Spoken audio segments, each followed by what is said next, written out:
कि इस अध्याय को मैं आप सभी तक पहुंचा सकूं। ये पूर्ण श्रेय गुरु परंपरा का और गुरु महाराज का है कि जिसमें कि जो कि हम सभी मिलके भगवत गीता के भक्ति योग सेक्शन को समझने का प्रयास कर रहे हैं, क्योंकि मैं भी कुछ मतलब अभी उसमें एकदम पारंगत नहीं हूँ, लेकिन मेरा जो प्रयास है वो यही है कि एज इट इज, जो जैसा ज्ञान मैंने अपने गुरु मुख से समझा और वैष्णव मुख से समझा है, उसको एज इट इज आप तक पहुंचाने का 100% प्रयास कर सके। कोई तोड़ मरोड़, कोई मनोवांछित कल्पना ना हो। तो कोई भी आपके मन में अगर प्रश्न हो जो आपको पहले से ना पता हो, या नई चीज सुनाई दे, या कुछ आपको ऐसा लगे कि ये जो भी हमने समझा है, सुना है, वो हमारे उसमें कुछ आपको मन में प्रश्न या कुछ आपके अंदर आता है, तो उसको पूछने से मत हिचकिचाइएगा, क्योंकि प्रश्न जब तक हम पूछेंगे नहीं तब तक आगे नहीं बढ़ पाएंगे। तब तक हमारा जो हमारे अंदर भाव है भगवान के प्रति, वो या कोई भी हमारे अंदर अध्यात्म से लेके कोई भी इंफॉर्मेशन है, वो उसमें करेक्शन नहीं हो पाएगी। तो दो चीजें जरूरी हैं समझनी। एक तो जो भी ज्ञान हम समझने का प्रयास कर रहे हैं, ये ऑथेंटिक ज्ञान है, क्योंकि ये गुरु परंपरा से हमें मिल रहा है, इसमें किसी के मन के विचार नहीं दिए जा रहे। और दूसरा ये है कि जब तक आप प्रश्न पूछेंगे नहीं तब तक दुविधा सॉल्व होगी नहीं, तो प्रश्न जरूर पूछना है। तो अभी तक हम क्या समझे भक्ति योग में? हम 5 श्लोक कवर कर चुके हैं अब तक। क्या कोई है हमारे बीच में भक्त या भक्त माता, कोई जो बता सकें कि आप अभी तक भक्ति योग में क्या समझे हैं?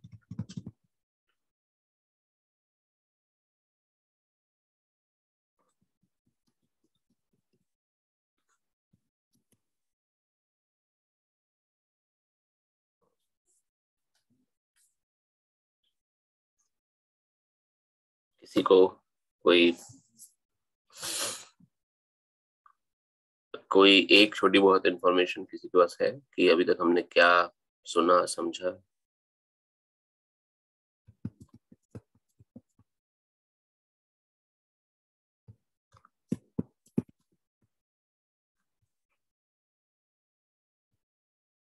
हरे कृष्णा प्रभु। हरे कृष्णा प्रभु जी। भक्ति योग जो अब पिछली बार भी हमने बातें की और समझा, तो भक्ति योग में जो समझ में आया वो ये है कि भगवान इसमें बता रहे हैं कि भगवान कौन है, भक्ति से संबंध के, भक्ति के थ्रू भगवान को कैसे पा सकते हैं। और ये एक लिफ्ट की तरह है जो हमें प्रभु के पास पहुंचाने में सहायता करती है।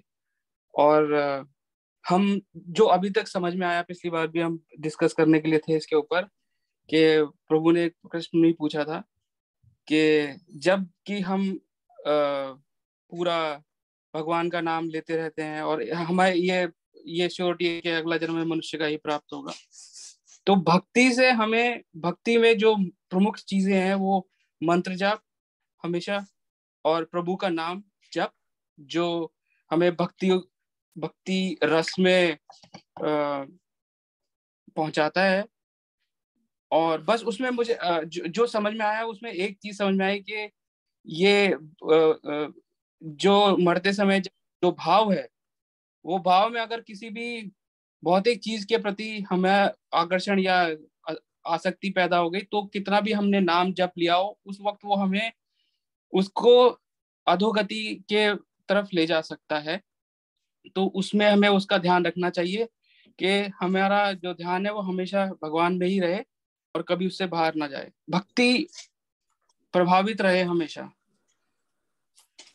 धन्यवाद प्रभु। या भक्ति का इम्पोर्टेंस यही है कि हम क्यों भक्ति कर रहे हैं। आपने बहुत अच्छा पॉइंट किया कि हम ये सब क्यों कर रहे हैं। भगवत गीता क्यों इतना हम परेशानी उठा के अपना टाइम स्पेंड करके भगवत गीता समझने का प्रयास कर रहे हैं। एक्चुअल में वास्तविक उद्देश्य क्या है? आप लोग भगवत गीता क्यों समझना चाहते हैं? भगवत गीता से what information you are getting? कैसे हम इम्प्लीमेंट करेंगे? कोई ऐसा कोई किसी प्रकार का कोई नॉलेज या नॉलेज शेयरिंग या डिबेट, तो डिबेट नहीं है ये, एक तरीका आप सभी समय निकाल कर यहाँ पर आ रहे हैं, 1 घंटा व्यतीत करते हैं। 1 घंटा व्यतीत करने के बाद आप भगवता सुनते हैं, जो मैं बोल रहा हूँ, जो हम सुनने समझ रहे हैं उसको समझने का प्रयास करते हैं। इस संपूर्ण क्रिया का, पूरी प्रक्रिया का उद्देश्य एक्चुअल में क्या है? उद्देश्य यही है कि जो सबसे पहले समझना बहुत जरूरी है कि हम हैं क्या, क्योंकि इस बात की शुरुआत ही उसी से होती है कि सबसे पहले हम ये समझे कि हम हैं क्या। अगर हम ये समझते हैं और हम इसमें दृढ़ विश्वास है कि हम शरीर नहीं है, हम सूक्ष्म शरीर नहीं है, हम मतलब मन आत्मा मतलब मन और ये सारी जितने भी आवरण, स्थूल शरीर नहीं है, हम सूक्ष्म शरीर नहीं, हम जो सच्चा स्वरूप है वो आत्मा है। तो आत्मा का जो परम उद्देश्य है वो है सच्चित आनंद। वो हमेशा सच्चित आनंद की स्थिति में रहता है, बिकॉज वो परमात्मा का अंश है। लेकिन इस माया की वजह से वो खुद को पहचान नहीं पाता। वो ये समझता है कि मैं शरीर हूँ और जो मैं भोग रहा हूँ, जो आनंद मुझे प्राप्त हो रहा है, यही सच्चा आनंद है, बट जबकि ऐसा नहीं है। जो सच्चित आनंद की प्राप्ति आत्मा का जो सच्चा स्वरूप है। तो हमें ये जो, अगर आप पूछेंगे भगवत गीता समझने का प्रयास क्यों कर रहे हैं, तो पहली बात तो ये कि ये समझ में आ गया है कि हम आत्मा है, इस चीज को तो विश्वास हो गया है। अब ये उससे आगे की जर्नी है। क्योंकि अगर किसी को ये विश्वास नहीं होता कि वो आत्मा है, तो वो उसको कोई समझ में नहीं आएगा कि जब मैं शरीर हूं तो जो कुछ है वो मेरा ये शरीर ही है, और इससे जितना मैं आनंद प्राप्त कर सकता हूँ मैं प्राप्त कर लूं, इसके आगे कुछ नहीं है। तो यहाँ पे ये ब्लॉकेज है। जो पहला, जो हमारे पुराने अध्यायों में हमने पढ़ा, सबसे इंपॉर्टेंट चीज वो ये धारणा को मतलब एक किसी विचार को धारण करना, एक धारणा होती है। मतलब जब उस पर दृढ़ विश्वास हो जाए और वो धारणा में परिवर्तित हो जाए, तब हम उससे च्युत नहीं होते हैं, मतलब इससे डिस्ट्रैक्ट नहीं होते हैं। तो सबसे पहले ये तो समझ में आ गया कि आत्मा है। और जब ये समझ में आ गया आत्मा है, तो उसकी आगे की जर्नी क्या है, उसको क्या करना चाहिए, उसका परम उद्देश्य प्राप्त करने के लिए किसी भी तरह से हम माया के जाल में ना फंसे। और भक्ति, जो मुझे ऐसा लगा, जो पर्सनल फीलिंग है, भक्ति योग ही एक ऐसा है जब आप भक्त रूप में प्रभु को मानते हैं या जानते हैं, जिस किसी प्रकार से आप जाने, तो उसमें आपके ऊपर माया का प्रभाव नहीं पड़ता है या कम पड़ता है। तो आप उस चीज से डिटैच्ड रहते हैं, जिससे कि आपका कर्म बंधन नहीं पड़ता। कर्म बंधन चाहे ना अच्छा हो या बुरा कर्म हो, दोनों को भोगने के लिए शरीर तो प्राप्त करना ही पड़ेगा, ये तो श्योर है। तो पहली चीज ये धारणा में आना कि मैं आत्मा हूँ। दूसरी चीज, मैं ये शरीर मुझे क्यों मिला है, ये शरीर मेरे को अपनी इच्छा की वजह से मिला है, क्योंकि मैंने शरीर को मतलब किसी चीज को भोगने के लिए, आनंद प्राप्ति के लिए मैंने शरीर की इच्छा की, इसलिए मुझे शरीर प्राप्त हुआ। और भगवान की ये उदारता है कि वो अपने भक्त की इच्छा पहले रखते हैं। उनको रहता है कि इसकी जो इच्छा है, जो समझता है, ये जब ये इच्छा को कर लेगा, उसके बाद भी इसे आनंद प्राप्त नहीं होगा, तो इसको ज्ञान खुलेगा इसका। तो इसके लिए सबसे पहले ये कि आत्मा है हम, आत्मा का साइकिल, और ये शरीर क्यों प्राप्त हुआ, हमारे कर्म, जो भी हम कर्म कर रहे हैं, अच्छे करें या बुरे कर्म करें, या तीनों गुणों से प्रभावित होकर जो भी करें, तो उसके लिए शरीर प्राप्त होगा। अगर हम वो कर्म भगवान के प्रति करेंगे या समर्पित करेंगे, तो उसका कर्म बंधन नहीं पड़ेगा, जिसकी वजह से हमें शरीर को प्राप्त करने की कोई आवश्यकता नहीं होगी। तो और अब कहते हैं कि भाई शरीर प्राप्त नहीं करोगे तो फिर तुम मतलब क्या, मतलब तुम्हें कुछ आनंद, तो आनंद की प्राप्ति जो भक्ति में है, जो गोकुल धाम है हमारा डेस्टिनेशन। अभी still I am a student, right. तो अभी जितना मुझे समझ में आया वो आगे तक का समझ में नहीं आया है, लेकिन हाँ, जर्नी स्टार्ट कैसे हो रही है, इसका उद्देश्य क्या है और हमारा गोल क्या है, वो थोड़ा थोड़ा दिखना शुरू हो गया है। तो उसमें यही लगा कि जब हम भगवान के प्रति भक्ति भाव से चीज करते हैं, तो हमारे अंदर हम कर्म बंधन से नहीं बढ़ते, जिससे की वजह से हमें शरीर को है, शरीर के प्रति मोह नहीं होता। अब ये शरीर आप योनियों में भी उसको बदल सकते हैं, कि आपके भाव पे डिपेंड करता है कि आप कौन सी योनि प्राप्त करनी है। तो आपका भाव बहुत इंपॉर्टेंट है। मरते समय भी भाव इंपॉर्टेंट बहुत है। अगर वो किसी फिजिकल चीज में फंस गया, तो हो सकता है, एक कथा आई थी, शायद हरीश किसकी थी, एक संत रहे हैं जिनको हिरन से भरत मोह महाराज, हो गया था। भरत महाराज तो जी। और उसमें उससे सीख यही मिली कितने भी बड़े भक्त हो, कितने भी निरंतर आप करते रहें, लेकिन किसी भी समय अगर आप किसी चीज से अटैच हो गए, और सबसे बड़ी बात, मरते समय अगर अटैच हो गए, तो कोई जरूरी नहीं है कि आपको मनुष्य शरीर प्राप्त हो, बिकॉज आपका वो भाव इतना प्रबल था कि आपके पूरे जीवन की भक्ति को उसने एक एक एक झटके में जो है योनि परिवर्तित कर दी। तो ये पिछली बार कैच था, मैं बता नहीं पाया समय की वजह से, क्योंकि समय बहुत हो गया था, जो मुझे समझ में आया। तो ये गिरीश प्रभु का प्रश्न था जो मुझे बहुत सोचा मैंने, तो मुझे ये समझ में आया, ठीक है सब कुछ अपनी जगह, लेकिन आप अपने आप को दृढ़ रखें, नियमित रखें, कि आप सोचे ना सोचे, आपकी जीवा से जो है मंत्र जाप ही निकले। आप करें ना करें, दिमाग उसको बोले ना बोले, आंख भगवान का ही दर्शन करे, आप दिमाग उसको कंट्रोल कर ही ना पाए, क्योंकि दिमाग से ही सारी चीजें कंट्रोल होती हैं, जिसको मन कहते हैं।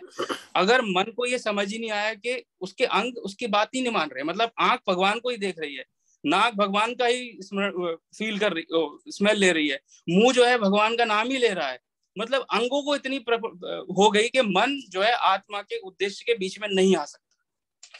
तो ये प्रैक्टिस और ये हमारी जो हम जो नियमित रूप से कर रहे हैं, तो इससे हमें सीख है, और एक पॉजिटिव मैसेज है सबके लिए। और अभी ये यात्रा शुरू हुई है, तो अभी समय लगेगा इसको समझने में, तो बस बहुत मैं बस सुंदर, ज्यादा समय नहीं लूंगा, बस बहुत यही सुंदर। कहना चाहता हूँ। It is just like half battle won. अगर ये चीज समझ में हमें आ जाए कि वास्तव में मेरा स्वरूप आत्मा है और मैं शरीर नहीं हूँ, it is half battle won situation. और ये बैटल किसके विरुद्ध है? ये बैटल है संसार की जो माया है, जो माया देवी है। शिला प्रभुपाद कहते थे कि आई डोंट वांट स्टार्स।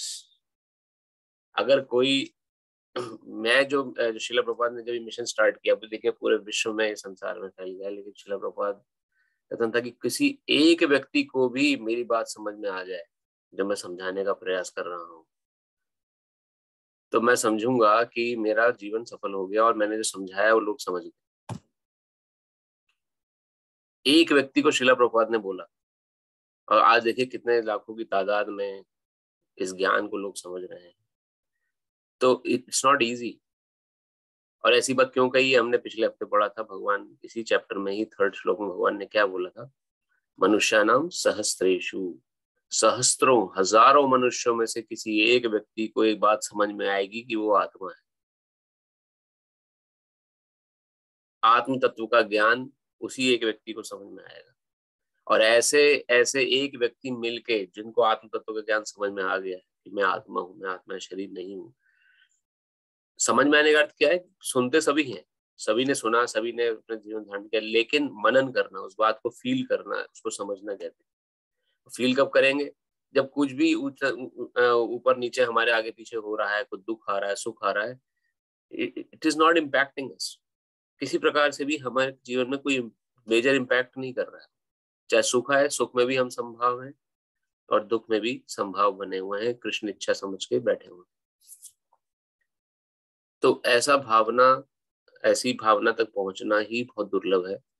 अगर उसमें कोई जीव उसका 1%, 2%, 3% भी अगर समझ लेता है, तो उसका जीवन एक तरीके से 50% कल्याण बताया गया शास्त्रों में, कि आत्म तत्व किसी ने समझ लिया, बहुत बड़ी बात।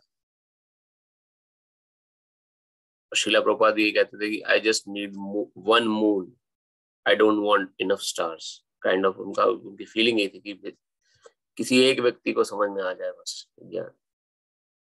और दूसरा जो इम्पोर्टेंट पहलू आपने टच किया प्रभु, कि आत्म तत्व के बाद जो मृत्यु के समय हमें कैसी भावना रहेगी, that is also very important factor. हम उसे नेग्लेक्ट नहीं कर सकते। आमतौर पे जीवन में ये रहता है, अरे मृत्यु का समय किसने देखा है, बहुत दूर की बात है, अभी ये मेरे लिए क्या जरूरी है, मुझे वो देखना है। मृत्यु की बातें हम नहीं सोचते जनरली। जनरल पब्लिक जो है, जनरल लोग जो है, वो मृत्यु के बाद ये क्या होगा, उस समय क्या नहीं होगा, इस बात पे ज्यादा ध्यान नहीं देते। Right now what is important वो करना चाहिए। ठीक है, अच्छी बात है, वो हमें उसमें कोई गलत बात नहीं है, लेकिन एक उसका ध्यान चेतना होना कि एक ना एक दिन तो मुझे सभी को छोड़ना है। जो मेरे आगे पीछे हैं, जितने मेरे रिश्तेदार हैं, जितना मेरा प्रॉपर्टी है, जितना भी मेरा, जिसको मैं कहता हूँ ये मेरा है, वो तो एक दिन उसे ले लिया जाएगा। ना चाहते हुए भी मुझे देना पड़ेगा सब कुछ वापस। तो जब मुझे देना ही है तो मुझे ऐसे अननेसेसरी अटैचमेंट क्यों करके रखना है इतना सब किसी से भी। मुझे अपनी जिम्मेदारी निभानी है, ड्यूटी पूरी करनी है, लेकिन एक अन्य अटैचमेंट जो होता है उस अटैचमेंट को दूर करना भी भगवत गीता हमें एक प्रकार से ज्ञान दे रही है। क्योंकि अगर अत्यधिक अटैचमेंट होगी हमें किसी चीज से तो वो भी हमारे दुख का कारण बनेगा। और मृत्यु के समय अगर जैसे भरत महाराज जी का एग्जाम्पल लिया प्रभु जी ने, भरत महाराज जी को ने बहुत पूरे विश्व के सम्राट थे भरत महाराज, और बहुत सुंदर स्त्री थी उनकी, पुत्र थे बड़े सुंदर और बहुत अच्छा परिवार था, लेकिन भगवान के प्रति आसक्ति उनकी हुई तो अपना सभी कार्य, अपना जीवन के जितने भी कार्य उनको करने थे वो करके जब सेवा निवृत्त हुए 50 वर्ष की आयु में, तो उन्होंने जब वानप्रस्थ ग्रहण किया तो उसके बाद फिर उन्होंने छोड़ के जब वो जंगल चले गए ये सोच के कि मुझे अब भगवान का भजन साधन करना है, और भजन साधन में पूरा लीन हो गए। गंगा जी किनारे बैठ के भजन करते थे भगवान का, भजन करते करते पूर्ण सिद्धि अवस्था प्राप्त करने वाले थे। इतना उतना उतनी हाई लेवल तक पहुंच चुके थे, और इतनी हाई लेवल पहुंचने के बाद भी एक हिरण के प्रति आकर्षित हो गए। कैसे कि हिरणी जो थी वो गर्भवती थी, शेर के डर से भाग रही थी, नदी में कूदी, नदी में कूदते ही उसकी संतान उत्पन्न हो गई और हिरणी ने अपना शरीर छोड़ दिया। तो भरत महाराज सोचने लगे कि अब इस बच्चे का क्या होगा। वो भी खुद कूद गए नदी में, बच्चे को निकाल के लेके आए बाहर। अब उसका पूरा ध्यान रखने लगे, बच्चे ने खाना खाया कि नहीं खाया, वो कहाँ है, जंगल में कहीं अगर वो निकल जाता था तो चिंता में पड़ जाते थे, अरे कोई शेर चीता भालू उसे पकड़ के खा ना जाए, पता नहीं कहाँ चला जाए। उसको ढूंढने के लिए जंगल में निकल जाते थे। एक दिन ऐसे ही बहुत दिन हो गए, नहीं नहीं आया वो वापस। जब जंगल थोड़ा बड़ा हुआ, वो हिरण का बच्चा जब निकला उनके आश्रम से बाहर तो वापिस ही नहीं आया। सुबह से शाम हो गई, भरत महाराज जी का अपनी पूजा में मन ही नहीं लग रहा है। जब मन नहीं लग रहा है तो गए जंगल में निकले। और निकलने के बाद जब उन्होंने ढूंढते ढूंढते अंधेरा हो गया, अंधेरा होते ही उनको दिखा नहीं, रास्ता नहीं दिख रहा था, तो सामने क्लिफ एक तरह खाई आ गई, जिसको वो घूम रहे थे, वो खाई में नीचे गिर गए। और गिरते ही उनकी आंखों के सामने उस हिरण का ही चित्र था, क्योंकि भाव वही था मन में उनके। और अगला शरीर हिरण का लेना पड़ा। तो भरत महाराज जो हम अवस्था करते हैं, जैसे कि श्रद्धा, साधु संग, भजन क्रिया, अनर्थ निवृत्ति, निष्ठा, निष्ठा के बाद रुचि, आसक्ति, भाव, प्रेम, भाव स्थिति तक पहुंच चुके थे वो।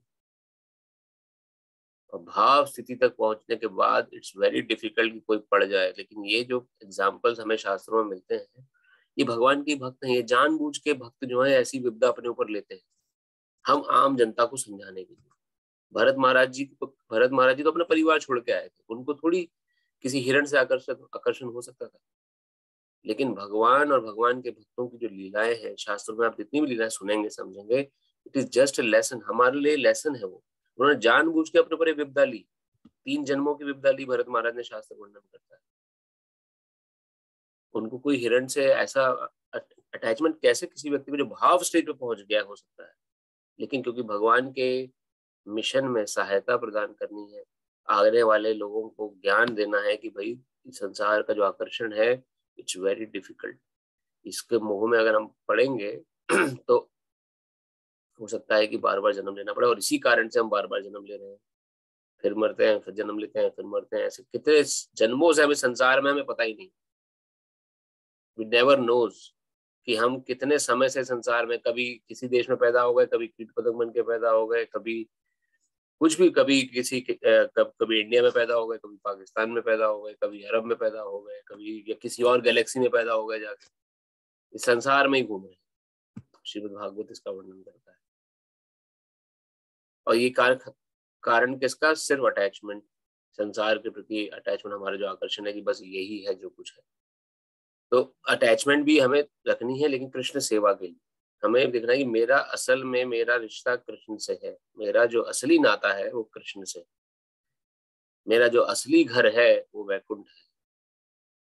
ये तो एक तरह का रेस्ट एरिया है संसार में, जहाँ मैं बैठा हूँ। इस रेस्ट एरिया में मैंने अपना ये सोच के बैठा हूँ कि यही सब कुछ है। अब यहाँ से आप शिकागो घूमने जाते हैं, कितने रेस्ट एरिया पड़ते हैं देखिए रास्ते में। आप रेस्ट एरिया में थोड़ी देर के लिए रुकते हैं, और थोड़ी देर रुक के अपना फ्रेश हुए, फ्रेश होकर कुछ खाना पीना खाया, फिर चल पड़े अपने रास्ते पर।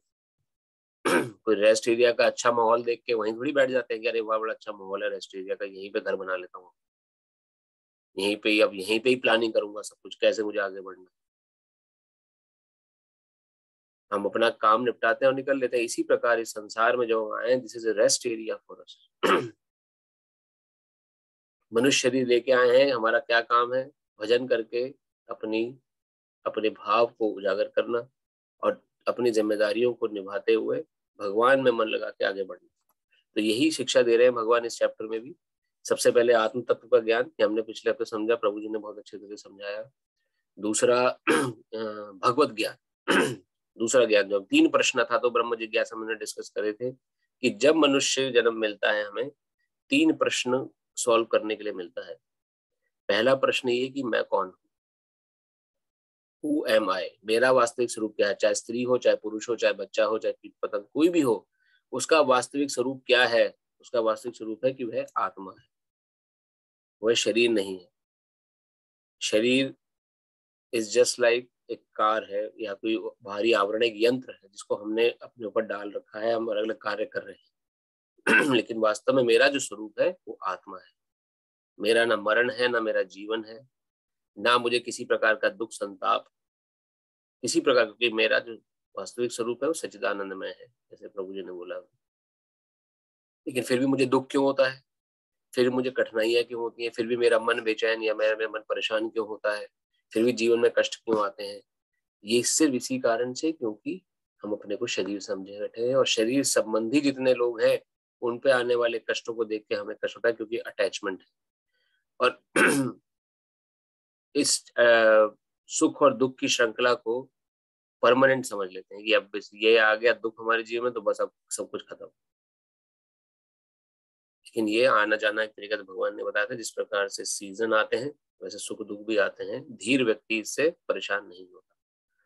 तो पहला प्रश्न आत्म तत्व का ज्ञान अथा तो ब्रह्म जिज्ञासा के तहत वो हमें भगवत गीता सीखने को मिलता है कि मैं कौन हूँ। पहले 6 चैप्टर्स हमने समझे थे आत्म तत्व के ऊपर थे भगवत गीता के, कि मैं कौन हूँ, इसके ऊपर भगवान ने बल दिया था। 2nd चैप्टर से आगे तक जब आप समझ जाए आत्मा, आप आत्मा है, तो फिर आपको किस प्रकार के कर्म करने हैं, कौन सा योग पकड़ना है, तो ये आत्म तत्व का ज्ञान है।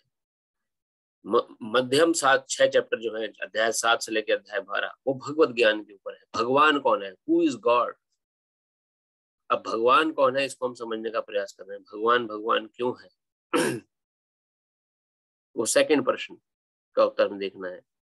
भगवान 33.5 करोड़ देवी देवता हैं। कई बार जब हम गणेश जी के मंदिर में जाते हैं तो गणेश जी को प्रणाम करते हैं, जब हम दुर्गा जी के मंदिर में जाते हैं तो दुर्गा जी को प्रणाम करते हैं, जब हम शिव जी के मंदिर में जाते हैं तो शिव जी को प्रणाम करते हैं, जब हम शनि देव जी के मंदिर में जाते हैं तो शनि देव जी को सब कुछ मान के उनके तेल चढ़ाते उनको प्रणाम करते हैं। तो एक्चुअल में भगवान कौन है ये समझना बहुत जरूरी है।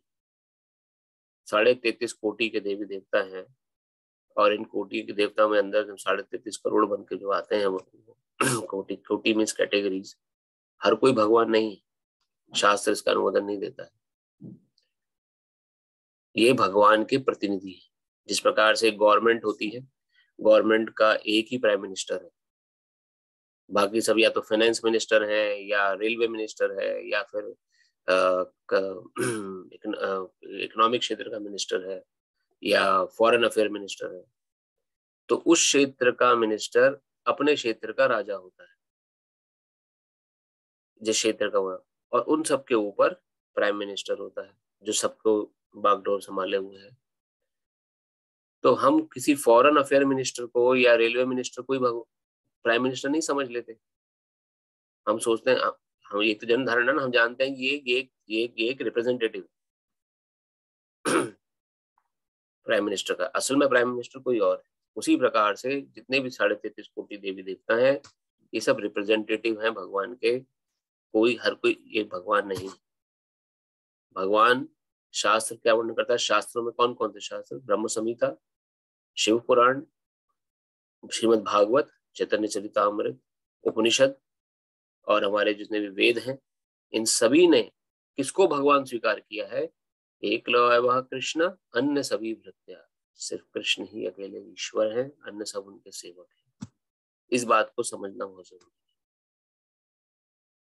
ब्रह्म संहिता में ब्रह्मा जी वर्णन करते हैं, चिंतामणि प्रखर सद्म कल्प वृक्षो, भगवान जो चिंतामणि के समान, गोविंदम आदि पुरुषम तब हम भजामि। उन गोविंद का मैं वही आदि पुरुष है, उनका मैं भजन करता हूँ। जो इस संसार के इंजीनियर हैं, ब्रह्मदेव जिन्होंने संसार बनाया है, उन्होंने कृष्ण को स्वीकार किया है कि वो सर्वोपरि है। ब्रह्म संहिता पढ़िए, एक एक श्लोक में कृष्ण का गुणगान है। तो ये समझना बहुत जरूरी है, भगवान कौन है। भगवान सिर्फ कृष्ण है। अब कृष्ण के अलग अनेक अनेक रूप हैं जिन्होंने उसका वर्णन किया, श्रीमद् भागवत वर्णन करती है। कृष्ण ने अपने, भगवान कृष्ण ने अपना एक्सपेंशन किया अलग अलग कार्यों की प्रस्तुति के लिए। उनमें से विष्णु भी, हमने 3 प्रकार के विष्णु समझे, खाली एक ही विष्णु नहीं। एक महाविष्णु है जिसको सत्यनारायण भगवान के रूप में पूजा करते हैं। एक क्षीरोदक्षाई विष्णु है जो कि क्षीर सागर पे, महाविष्णु के बाद गर्भोदक्षाई विष्णु। जब विष्णु भगवान, जब उन्होंने 3 विष्णु बनाए, पहले विष्णु जो थे महाविष्णु, उन्होंने प्रकृति पे दृष्टिपात किया तो संसार उत्पन्न हुआ। श्रीमद् भागवत वर्णन करती है कैसे उत्पन्न हुआ, कैसे मनुष्य बने। एक एक चीज का श्लोक बाय श्लोक वहां भागवत में वर्णन आया है। कैसे देवी देवता प्रकट हुए, कैसे मनुष्य बन के पैदा हुए, किस प्रकार से ये संसार बना। श्रीमद् भागवत आप पढ़ें तो आपको समझ में आएगा सब चीजें। हमें मौका मिलेगा तो हम श्रृंखला स्टार्ट करेंगे, पर श्रीमद् भागवत के 3rd कैंटो में एक एक चीज एक्सप्लेन्ड है। तो महाविष्णु ने जब प्रकृति पे दृष्टिपात किया, जो प्रकृति नेचर है, तो उससे इनन्यूमरेबल गैलेक्सीज पैदा हुए। हमने पिछले हफ्ते चित्र देखा था कैसे इनन्यूमरेबल यूनिवर्सेस, गैलेक्सीज। हर एक यूनिवर्स में भगवान महाविष्णु का एक और एक्सपेंशन हुआ, गर्भोदक्षाय विष्णु, जो जाके बैठ गए, जिसको हम बोलते हैं शीश शैया पर जो भगवान लेटे हुए मुद्रा में है क्षीर सागर में, वो गर्भोदक्षाय विष्णु। दूसरे विष्णु जिनकी कमल नाल से उत्पन्न हुए ब्रह्मा जी, उस पर्टिकुलर यूनिवर्स के ब्रह्मा। हमारे यूनिवर्स के ब्रह्मा चतुर्मुखी ब्रह्मा है, उनके 4 मुख है। जितने मुखी ब्रह्मा होते हैं उस यूनिवर्स की इंटेलिजेंस लेवल उतनी ही होती है, उससे ज्यादा हम सोच नहीं सकते। ऐसे अनगिनत यूनिवर्स है, हर यूनिवर्स के अपने अपने गर्भोदक्षाय विष्णु है, और हर यूनिवर्स के गर्भोदक्षाय विष्णु की कमल नाल से ब्रह्मा जी उत्पन्न हुए हैं। हमारी यूनिवर्स के जो ब्रह्मा है, जिसको हम आकाश गंगा या कुछ भी बोलते हैं, इसमें जो ब्रह्मा जी हैं वो चतुर्मुखी हैं। किसी यूनिवर्स के ब्रह्मा पंचमुखी हैं, किसी यूनिवर्स के ब्रह्मा 1000 मुखी हैं, कोई 10,000 मुखी ब्रह्मा है, कोई 20,000 मुखी ब्रह्मा है। ये बात कैसे पता चली? ब्रह्म विमोहन लीला से। आप सभी ने पता नहीं कथा सुनी कि नहीं सुनी है। ब्रह्म विमोहन लीला, हमारे ही जो ब्रह्मा जी हैं, एक बार उनको भ्रम हो गया कि कृष्ण वृंदावन में जो एक ग्वाल बाल पैदा हुआ है, जो गैया चराता है, इसको सब भगवान क्यों बोलते हैं? ये तो आम, भगवान तो मेरे विष्णु है जिनकी कमल नाल से पैदा हुआ, इसको भगवान क्यों बोलते हैं सब? तो देख के आता हूँ। तो भगवान, तो ब्रह्मा जी गए चेक करने, वृंदावन पहुंचे। वृंदावन में भगवान गैया चरा रहे थे अपने मित्रों के साथ, ग्वाल बाल, मधुमंगल, श्रीदामा, रक्त, जितने भी उनके मित्रगण हैं।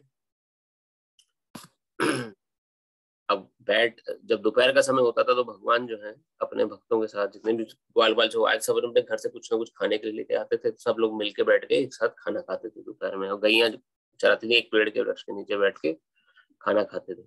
ये वर्णन आता है श्रीमद् भागवत में। तो भगवान कभी अपना किसी को खिला रहे हैं, शेयर करके, शेयरिंग एटीट्यूड था। कभी जो अपने घर से लाया है वो भगवान को ऑफर कर रहा है। तो ये भगवान जब ब्रह्मा जी पहुंचे, देखा रे ये तो ग्वाला है, ये तो झूठा खा रहा है दूसरे का, उसका मुंह का निकाल के उसके मुंह में डाल रहा है, अपना मुंह का निकाल के उसमें डाल रहा है। ये भगवान है? ये कैसे भगवान हो सकता है? तो विमोहन हो गया ब्रह्मा जी को। माया देवी इतनी स्ट्रांग है भगवान की, हम आप तो बहुत साधारण जीव। ब्रह्मदेव तक को मोहित कर दिया माया देवी ने, ये कृष्ण भगवान है, तो ग्वाला है। तो हम तो कहाँ भगवान? हम जब तक शास्त्रों को या किसी भगवत मुखी व्यक्ति या भक्त के या किसी भगवत भक्त के शरण में रह के हम ज्ञान को नहीं समझेंगे, तब तक अपने बलबूते पे हम नहीं समझ सकते। हम कंफ्यूज ही रहेंगे भगवान कौन। तो ब्रह्मा जी ने क्या किया, सभी ग्वालों को चुरा लिए। कैसे कैसे चुराया, उनको ब्रह्म निद्रा में भेज दिया। ये कैसे संभव हो पाया? जब वो गैया चरा रहे थे, गैया सबकी दूर थोड़ी खेत खाने निकल गई, घासों को तो दिख नहीं रही थी। सभी ग्वालों ने बोला, अरे कृष्ण, हमारी गैया कहीं दूर निकल गई हैं, हम लोग देख के आते हैं। तो भगवान ने बोला, नहीं तुम लोग बैठो, तुम खाओ खाना यहाँ पर, मैं देख के आता हूँ सारी गऊ कहाँ गई है, तुम आराम से खाना खाओ। तो भगवान वहां पे सब गैयों को देखने गए। इस बीच ब्रह्मा जी ने क्या किया, ब्रह्मा जी आए हुए थे, ब्रह्मा जी ने सभी बच्चों को चुरा लिया। चुराना मतलब कि ब्रह्म निद्रा भेज के ब्रह्म लोग भेज दिए। अब ब्रह्म निद्रा अर्थात बड़ा आनंद वो है, कोई दुख न सुख, बस आराम से सो गए जाके जितने भी बच्चे थे ब्रह्मलोक में। अब भगवान कृष्ण जब वापिस आया, देखा सब लोग कहाँ गए, सारे बच्चे गायब हैं, कोई भी नहीं है यहाँ पर। तो ब्रह्मा जी तो जा चुके थे, उन्होंने बोला कुछ क्षण के लिए लेके जाता हूँ, फिर देखता हूँ क्या होता है यहाँ पर। अब ब्रह्मलोक का कुछ क्षण हमारी पृथ्वी का 1 साल, क्योंकि जैसे जैसे हम उच्च लोकों में जाएंगे, ये भी बृहद भागवतमृत और दूसरे ग्रंथों में वर्णन मिलता है, समय की अवधि बढ़ रही है वहां पर। जैसे कि जब 6 महीने स्वर्ग लोक के बीतते हैं, तो हमारा 1 दिन बीतता है। कैलकुलेशन में वर्णन है ऐसे। स्वर्ग लोक के ऊपर जनलोक, तपलोक, महरलोक, फिर सत्यलोक, फिर ब्रह्मलोक, ऐसे 7 प्लैनेट जो ऊपर के हैं, ये प्लैनेट एग्जिस्ट करते हैं, इनमें कोई दो राय नहीं है, ये शास्त्र वर्णन करता है। ब्रह्मलोक में, ब्रह्मलोक का 1 दिन, हम पहले भी इसको डिस्कस कर चुके हैं, 1 दिन मतलब 24 घंटे ब्रह्मलोक के, या ब्रह्मलोक के जो हमारे पृथ्वी के, ब्रह्मलोक के 12 घंटे जो है, सॉरी 12 घंटे जो है हमारी पृथ्वी के 1000 चतुर्युग के बराबर। 1000 चतुर्युग लंबा दिन होता है ब्रह्मा जी का। हम 1000 चतुर्युग, चतुर्युग अर्थात सतयुग, त्रेता, द्वापर, कलयुग, ये एक चतुर्युग हो गया पृथ्वी का। अभी चल रहा है कलयुग। इस कलयुग की उम्र है 4,32,000 साल। ऐसे मल्टीप्लाई बाय 2 करते जाएं तो अलग अलग युग की कलयुग की 4,32,000 साल। इससे पहले आया था द्वापर युग, द्वापर युग की 8,64,000। फिर त्रेता युग की 16,128, जितना भी बनता है फिगर करके आप देख सकते हैं। तो ऐसे ऐसे करके एक चतुर्युग बना, सतयुग, त्रेता, द्वापर, कलयुग। ऐसे जब 1000 चतुर्युग बीत जाए, तब ब्रह्मा जी के ब्रह्मलोक के 12 घंटे पूरे होते हैं। और इतनी ही लंबी उनकी रात है, 12 घंटे की। 1000 चतुर्युग लंबी रात है, 1000 चतुर्युग लंबा दिन है। ऐसा 1 दिन पूरा हो गया ब्रह्मा जी का। बड़ा लंबा समय है, बड़ा लंबा जीवन है वहां पर, लेकिन मृत्यु वहां पर भी आती है। 1 दिन ऐसा तय है कि मृत्यु वहां पर भी है, जिसे ब्रह्मलोक तक जीवन अशांत है। चाहे कितना ही लंबा अवधि जीवन की क्यों ना हो, 1 दिन तो वहां भी मरना है।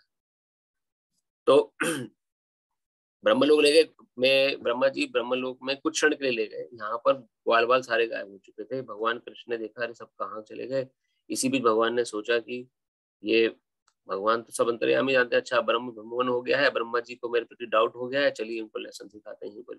और वहां भगवान ने अपना एक्सपेंशन किया, अपने आप को हर ग्वाल बाल के रूप में उन्होंने प्रकट कर दिया। अपना एक स्वरूप प्रकट किया जो कि मधुमंगल जी जैसा था, अपने एक और स्वरूप प्रकट किया जो दूसरे ग्वाल बाल जैसा था।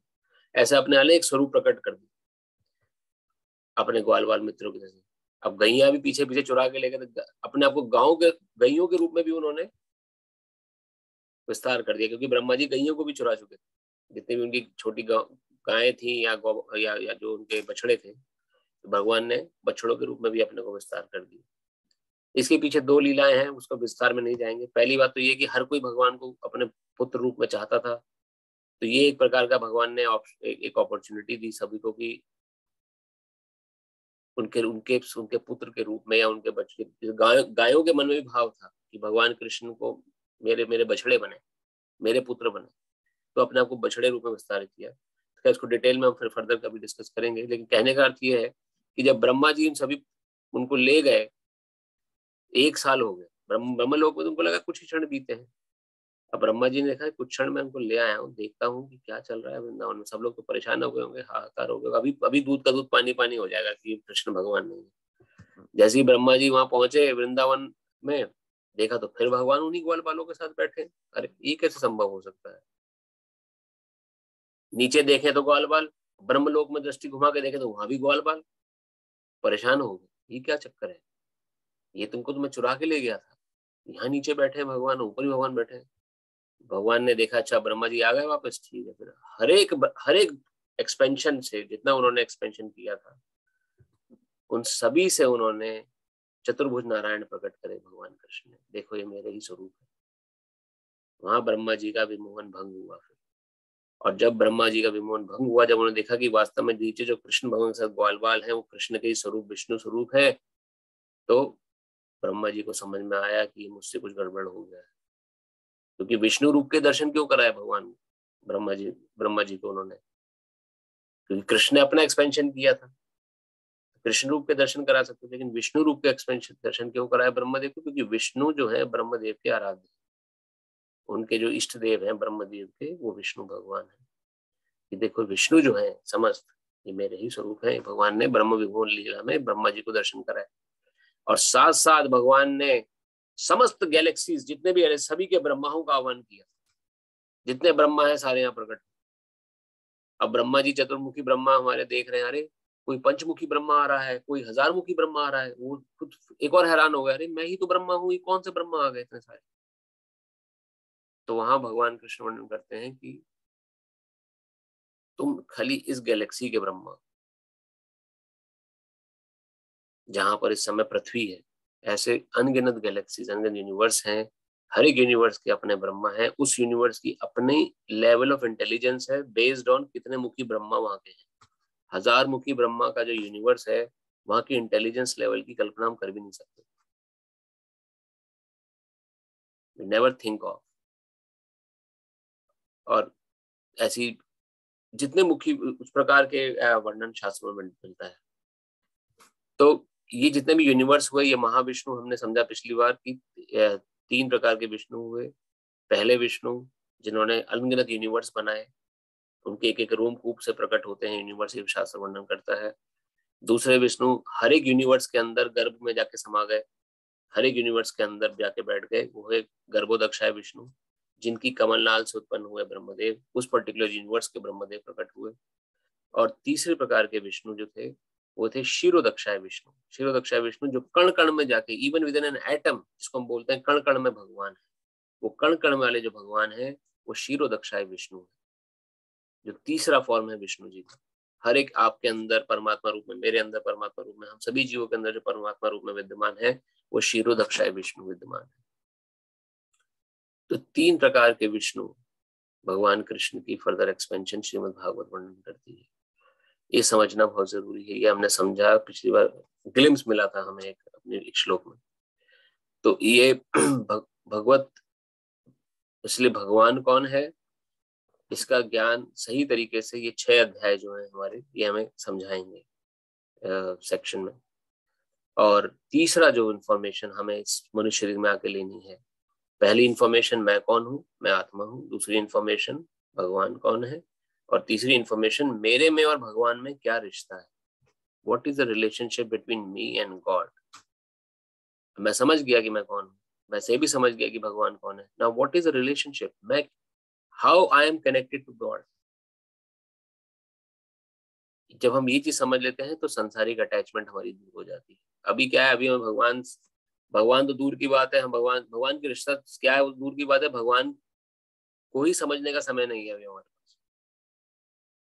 उसको ही हमें ऐसी शिक्षा पद्धति, ऐसा हमें एजुकेशनल सिस्टम प्रदान किया गया, या ऐसा हमें सिस्टम प्रदान किया गया जिसमें भगवान के टॉपिक को बोर समझा गया। तो बोर करिए, इसको क्या समझना, छोड़ो जल्दी, और दूसरी चीजें इंपॉर्टेंट है उसको देखते हैं। वो और दूसरी चीजें आ कहां से रही हैं उसका सोर्स हमें नहीं पता। हमें ये तो बताया गया कि सोलर सिस्टम है, सन के बाद सारे प्लैनेट चल रहे हैं, ग्रेविटी की वजह से अट्रैक्शन हो रही है, या न्यूटन फर्स्ट लॉ क्या है कि किस प्रकार से एप्पल नीचे गिरा, ग्रेविटी ने उसको खींच लिया। ये सब तो मैं बड़े अच्छे से इंपॉर्टेंट तरीके से समझाया गया, पर ये हमें नहीं बताया गया कि ये ग्रेविटी भरी किसने, सन के अंदर इतनी ऊष्मा भरी किसने है, ये कैसे गैलेक्सीज अपने अपने ऑर्बिट में कैसे चल रही है, ये सारी साइंस अगर आप खाली सोलर सिस्टम को ही ध्यान से समझें या उस पर मनन करें तो आपको खुद महसूस होगा कि ये विदाउट एनी एक्सटर्नल इंटेलिजेंस ये ऐसा हो ही नहीं सकता, based on the current physics laws. इतना बड़ा मास हवा में तैर रहा है। मास मीन्स इतना बड़ा एरिया जिसको पृथ्वी बोलते हैं, खाली अपना ही ग्रह ले लें। हमारे गुरु महाराज भजन गाते हैं, बिन खंबे के मकान, मतलब कि बिना किसी सपोर्ट के हवा में बस घूम रहा है। हम बोलते हैं ग्रेविटी की तरह घूम रहा है, अपनी ऑर्बिट में चक्कर लगा रहा है, लेकिन ये अगर ग्रेविटी भी है तो ये भरी किसने है? अपने आप तो कुछ चीज होती नहीं संसार में, कोई ना कोई इसके लिए सोर्स होता है। अगर हम और फिर संसार के भीतर आए, संसार के भीतर अपने अंदर देखें, हम सब भी मिनी यूनिवर्सेस हैं। आप भी एक मिनी यूनिवर्स हो, आपके अंदर एक अनंत विचारधारा चल रही है, कुछ थॉट प्रोसेस आ रहे हैं। ये सब कौन दे रहा है? मेरा हार्ट की फंक्शनिंग। अगर आप खाली हार्ट के ऊपर, अपने दिल के ऊपर ही रिसर्च करें ना, तो आपका एकदम कंफ्यूज हो जाएंगे। अगर इतना इतना कॉम्प्लिकेटेड डिजाइन हार्ट का अपने आप नहीं बन सकता। इम्प्योर ब्लड हार्ट के अंदर आता है, प्योर ब्लड निकल के लंग्स में जाता है, लंग्स की ऑक्सीजन प्योर ऑक्सीजन को लेके आता है, फिर उस प्योर ब्लड को फिर से हार्ट के अंदर भेजा जाता है, फिर वो हार्ट दोबारा पंप करके पूरे शरीर में प्योर ब्लड भेजता है जिसके अंदर प्योर ऑक्सीजन होती है। ये अपने आप हो सकता है? किसी ने तो सोचा होगा कि कैसे इम्प्योर ब्लड को प्योर किया जाए और कैसे प्योर ब्लड को कलेक्ट किया जाए, कलेक्ट करके उसे पूरे बॉडी में भेजा जाए। उसी प्रकार कोई भी कॉम्प्लेक्स सिस्टम, आप माइंड का सिस्टम ले लीजिए, न्यूरॉन्स, हमारे नर्वस सिस्टम है, हमारा जो ब्रेन है, कैसे काम कर रहा है। हम उसको तो नोबेल प्राइज दे देते हैं जिसने इस ब्रेन की मदद से आसमान में सैटेलाइट्स को टांग दिया। अलग अलग सैटेलाइट्स जो कि अब बाहर की इंफॉर्मेशन ले रही है, वो उसको नोबेल प्राइज मिल गया, लेकिन उसके बारे में पढ़ना भूल गए जिसने ये ब्रेन हमें दिया कि हम ऐसी सैटेलाइट्स बना सकें। तो उस चीज को हमें समझना बहुत जरूरी है, क्योंकि हमारा एजुकेशनल सिस्टम जो है, जितना भी सिस्टम है, उसने खाली भौतिक ज्ञान को सर्वोपरि रख के हमें ज्ञान दिया है, चाहे वो कहीं भी मिला हो, चाहे वो अमेरिका में मिला हो, चाहे इंडिया में मिला हो। हम प्राइमरी सोर्स को भूलना, ज्ञान देना भूल गए। वही प्राइमरी सोर्स की इंफॉर्मेशन हमें भगवत गीता से मिलती है। सब कुछ हमें करना है, लेकिन वी हैव टू पे आवर ग्रेटिट्यूड। हमें अंत में यही भगवान बताएंगे, या हम समझेंगे कि हमें भगवान का नित्य प्रति हर पल शुक्रिया अदा करना है। मैं अपना एंजॉयमेंट भी अगर कर पा रहा हूँ ना, वो भगवान की कृपा से ही कर पा रहा हूँ। मैं किसी खाने का स्वाद भी अगर ले पा रहा हूँ, वो कृष्ण कृपा ही है। पेट खराब हो जाए, अच्छा लजीज से लजीज खाना सामने पड़ा हो, नहीं खा पाएंगे। डायबिटीज हो जाए किसी को, मीठा खाने का शौक है, नहीं खा सकता, मन भर के नहीं खा सकता मीठा। जब तक डायबिटीज नहीं है तब तक खाओ मीठा। ब्लड प्रेशर किसी को हो जाए, नहीं खा सकते जी नमक, नहीं ज्यादा गुस्सा कर सकते। मैं अपने जीवन का जो मूल सुख भी है, उसका अनुभव भी अगर कर रहा हूँ, इस समय कर पा रहा हूँ, उसकी कृपा पूरी भगवान कृपा से ही कर पा रहा हूँ। नहीं तो कुछ अगर कुछ भी हम आप किसी भी एग्जाम्पल को लेकर दे सकते हैं। तो इस मनुष्य जीवन का अल्टीमेट उद्देश्य क्या है? What is my relationship with God? God is my supreme father. और what is my business? I have to pay gratitude to him in every respect. कि आपकी कृपा से मुझे इस संसार में जीवन मिला, आपकी कृपा से मुझे परिवार मिला, आपकी कृपा से मैं इस परिवार का भरण पोषण कर पा रहा हूँ, आपकी कृपा से मैं कुछ भी मेरे जीवन में जो कुछ भी अच्छा हो रहा है आपकी कृपा से हो रहा है, जो कुछ भी मैं सुख का अनुभव कर पा रहा हूँ आपकी कृपा से कर पा रहा हूँ। तो इसको और अपने मन में स्ट्रांग आत्मा करने के लिए गीता, भागवत ऐसे शास्त्रों का अध्ययन है। और जब ये बात हमें समझ में आएगी तो फिर हम पूर्ण रूपेण कृष्ण के या कृष्ण की शरण में रहने का प्रयास करेंगे और पूर्ण रूपेण उनके अनुसार अपने जीवन जीने का प्रयास करेंगे। नहीं तो अपने मन मुताबिक जीवन जीते रहेंगे। इसलिए इस चीज को समझना बहुत जरूरी है। इसलिए भगवत गीता हमें बताई गई है, मनन करना, समझना। तो नॉर्मली हमारा जो इंट्रोडक्शन सेक्शन होता है वो थोड़ा बड़ा हो जाता है, 1 घंटा उसी में निकल जाता है, क्योंकि इस चीज को आप जब तक हम समझेंगे नहीं, हम आगे के ज्ञान को ले नहीं पाएंगे।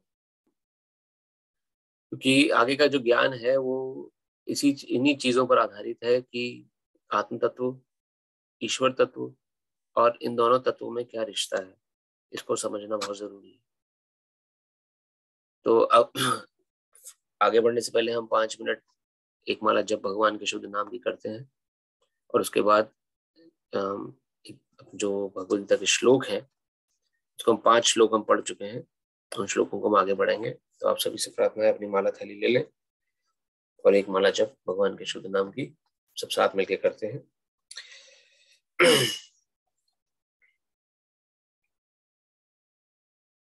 नमो विष्णुपदाय कृष्णपृष्ठाय भूतले श्रीमते नवयोगेन्द्र स्वामिनीति नामिने नमस्ते प्रभुपाद देवे नाम संकीर्तन प्रचारिणे निर्विशेष शून्यवादी समझे सारिणे। नमो विष्णुपदाय कृष्णपृष्ठाय भूतले श्रीमते भक्ति वेदांत स्वामिनीति नामिने नमस्ते सरस्वती देवे गौरवाणी प्रचारिणे निर्विशेष शून्यवादी पाश्चात्य देश तारिणे। जय श्री कृष्ण चैतन्य प्रभु नित्यानंद श्री अद्वैत गदाधर श्रीवासादि गौर भक्त वृंद की जय। हरे कृष्ण कृष्ण कृष्ण हरे हरे, कृष्ण हरे हरे, हरे राम राम राम हरे हरे, हरे कृष्ण हरे हरे राम हरे राम राम हरे हरे कृष्ण हरे कृष्ण हरे राम हरे राम हरे हरे, हरे कृष्ण कृष्ण कृष्ण हरे राम राम हरे हरे,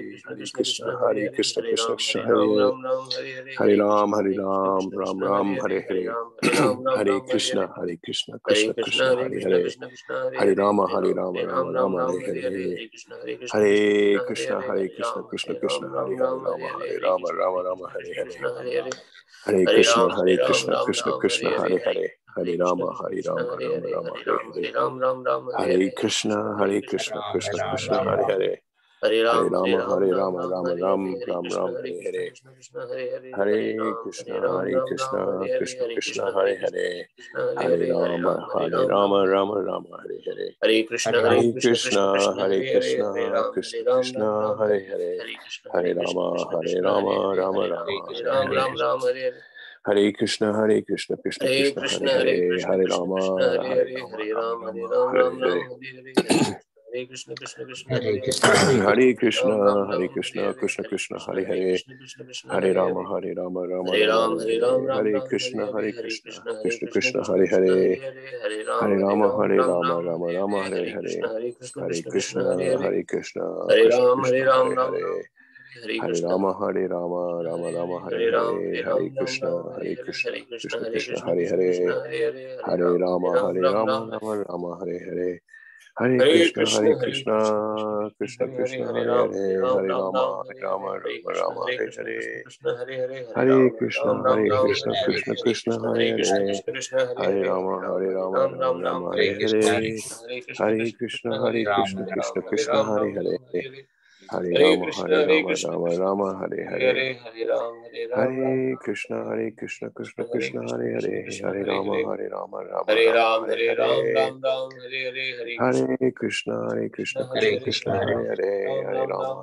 राम हरे हरे, हरे कृष्ण कृष्ण कृष्ण हरे हरे, हरे राम राम हरे हरे, हरे कृष्ण कृष्ण कृष्ण हरे हरे, हरे राम राम हरे हरे, हरे कृष्ण कृष्ण कृष्ण हरे हरे, हरे राम राम हरे हरे,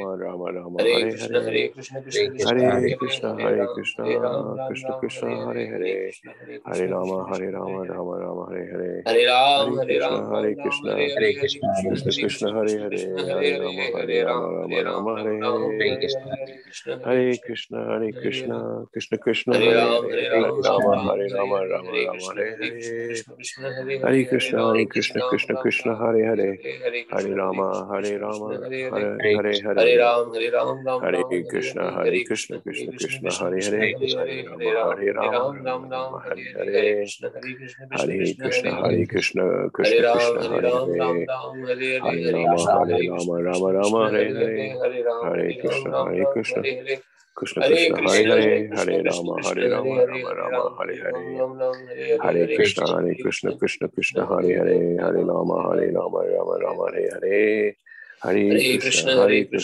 कृष्ण कृष्ण हरे हरे, हरे राम राम हरे हरे, हरे कृष्ण कृष्ण कृष्ण हरे हरे, हरे राम राम हरे हरे, हरे कृष्ण कृष्ण कृष्ण हरे हरे, हरे राम राम हरे हरे, हरे कृष्ण कृष्ण कृष्ण हरे हरे, हरे राम राम हरे हरे, हरे कृष्ण हरे कृष्ण कृष्ण कृष्ण हरे हरे हरे राम राम राम हरे हरे हरे कृष्ण कृष्ण कृष्ण हरे हरे हरे राम राम हरे हरे हरे कृष्ण कृष्ण कृष्ण हरे हरे हरे राम राम हरे हरे। भक्तवृंद की जय।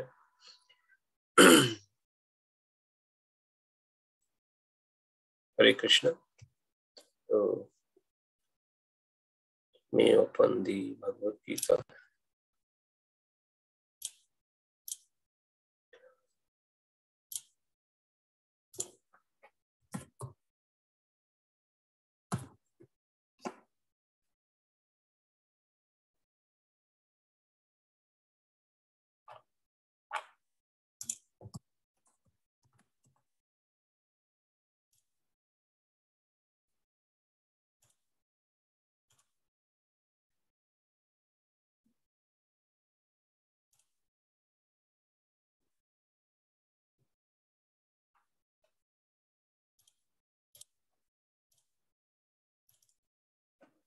सभी को स्क्रीन साफ दिखाई दे रही?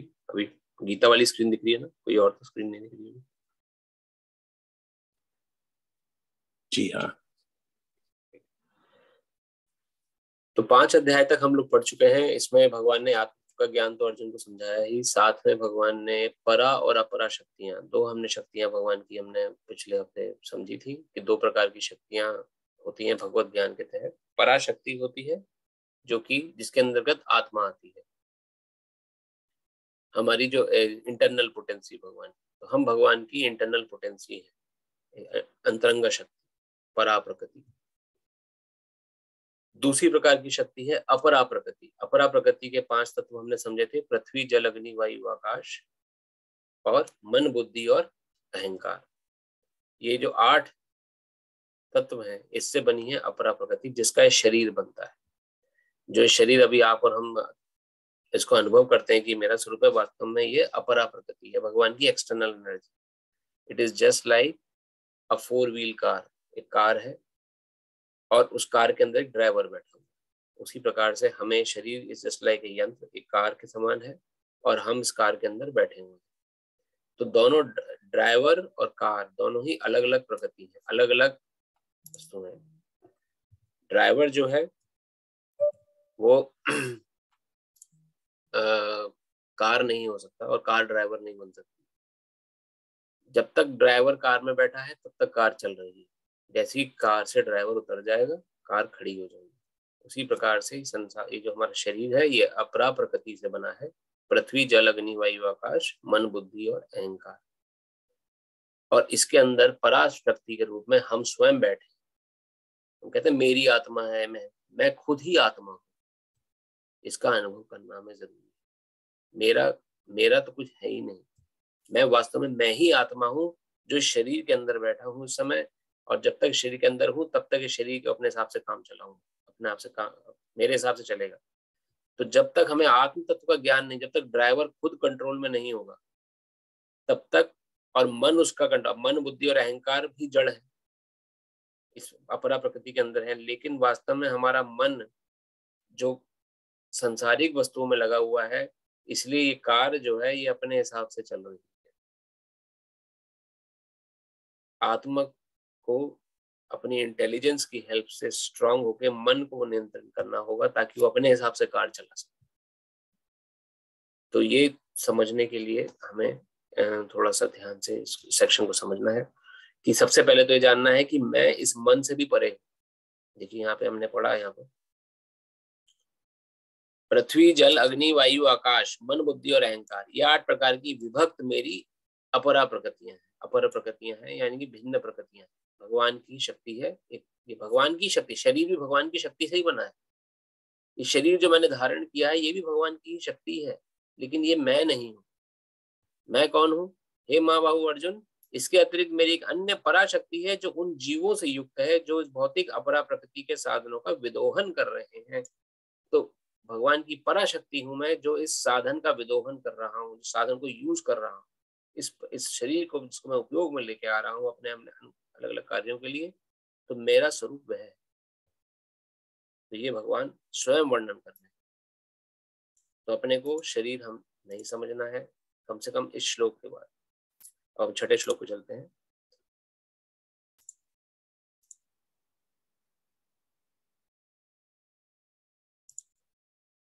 श्लोक नंबर 6। एतद्धिनीनि भूतानि सर्वाणि इत्युपधारयः अहं कृत्सन्नस्य जगतः प्रभवः प्रलयस्तथा। सारे प्राणियों का उद्गम इन दोनों शक्तियों में है। इस जगत में जो कुछ भी भौतिक तथा आध्यात्मिक है उसकी उत्पत्ति तथा प्रलय मुझे ही जानो। भगवान कृष्ण वर्णन कर रहे हैं जितने भी संसार के जीव हैं ये इन्हीं दोनों शक्तियों के कॉम्बिनेशन से बने, परा और अपरा शक्ति के कॉम्बिनेशन से बने, कोई भी इससे अलग नहीं। तात्पर्य श्रील प्रभुपाद की जय। जितनी वस्तुएं विद्यमान हैं वे पदार्थ तथा आत्मा के प्रतिफल हैं। आत्मा सृष्टि का मूल क्षेत्र है और पदार्थ आत्मा द्वारा उत्पन्न किया जाता है। भौतिक विकास की किसी भी अवस्था में आत्मा की उत्पत्ति नहीं होती। ये नहीं समझना चाहिए कि आत्मा भी उत्पन्न हो रही है, आत्मा तो पहले से ही उत्पन्न है, वो पदार्थों का उत्पन्न कर रही है। अपितु यह भौतिक जगत आध्यात्मिक शक्ति के आधार पर ही प्रकट होता है। इस भौतिक शरीर का इसलिए विकास हुआ क्योंकि इसके भीतर आत्मा उपस्थित है। एक बालक धीरे धीरे बढ़कर कुमार तथा अंत में युवा बन जाता है क्योंकि उसके भीतर आत्मा उपस्थित है। इसी प्रकार इस विराट ब्रह्मांड की समग्र सृष्टि का विकास परमात्मा विष्णु की उपस्थिति के कारण होता है। अतः आत्मा तथा पदार्थ मूलतः भगवान की दो शक्तियां हैं जिसके संयोग से विराट ब्रह्मांड प्रकट होता है। अतः भगवान ही सभी वस्तुओं के आदि कारण। भगवान का अंश रूप जीवात्मा भले ही किसी गगनचुंबी प्रसाद यानी बिल्डिंग या किसी महान कारखाने या किसी महानगर का निर्माता हो सकता है, किंतु वह विराट ब्रह्मांड का कारण नहीं हो सकता।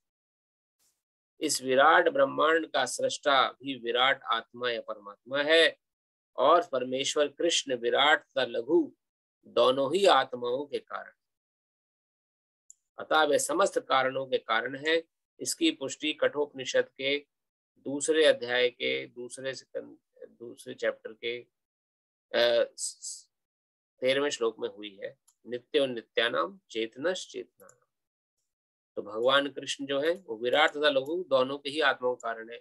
विराट आत्मा कौन है? परमेश्वर विष्णु, जिनको वर्णन किया गया है। विष्णु जी हमने पिछले श्लोक में पढ़ा किस प्रकार क्षीरोदक्षाय विष्णु, गर्भोदक्षाय विष्णु और महाविष्णु, तीन प्रकार के विष्णु हैं जो इस ब्रह्मांड के भीतर प्रवेश कर चुके हैं और उनके कारण से ही संसार अपनी जगह पर टिका हुआ है।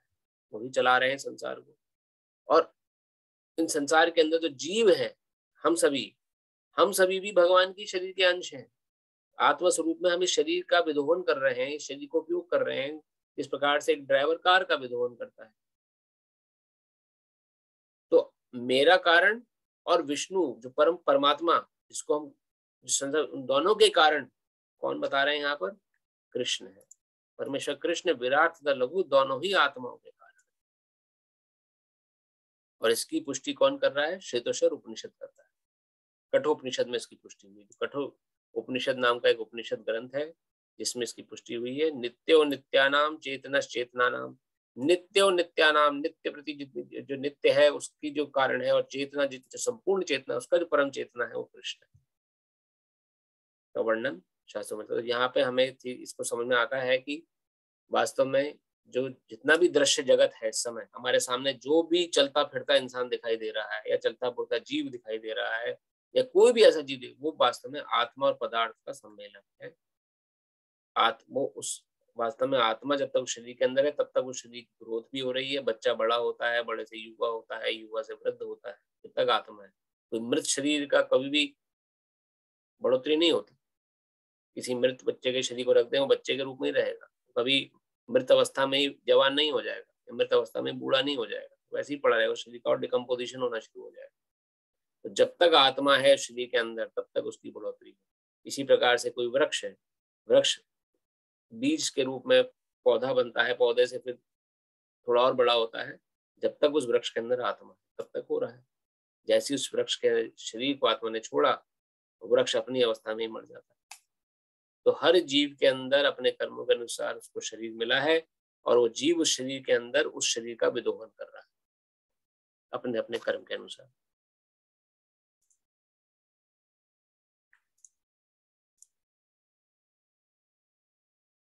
श्लोक नंबर 7। मत्ता परंतरम नान्यत नान्यत किम किंचिदस्ति धनंजया मयि सर्वमिदं प्रोक्तम सूत्रे मणिगणा इव। ये धनंजय, मुझसे श्रेष्ठ कोई सत्य नहीं है। जिस प्रकार मोती धागे में गुथे रहते हैं उसी प्रकार सब मुझ पर ही आश्रित हैं।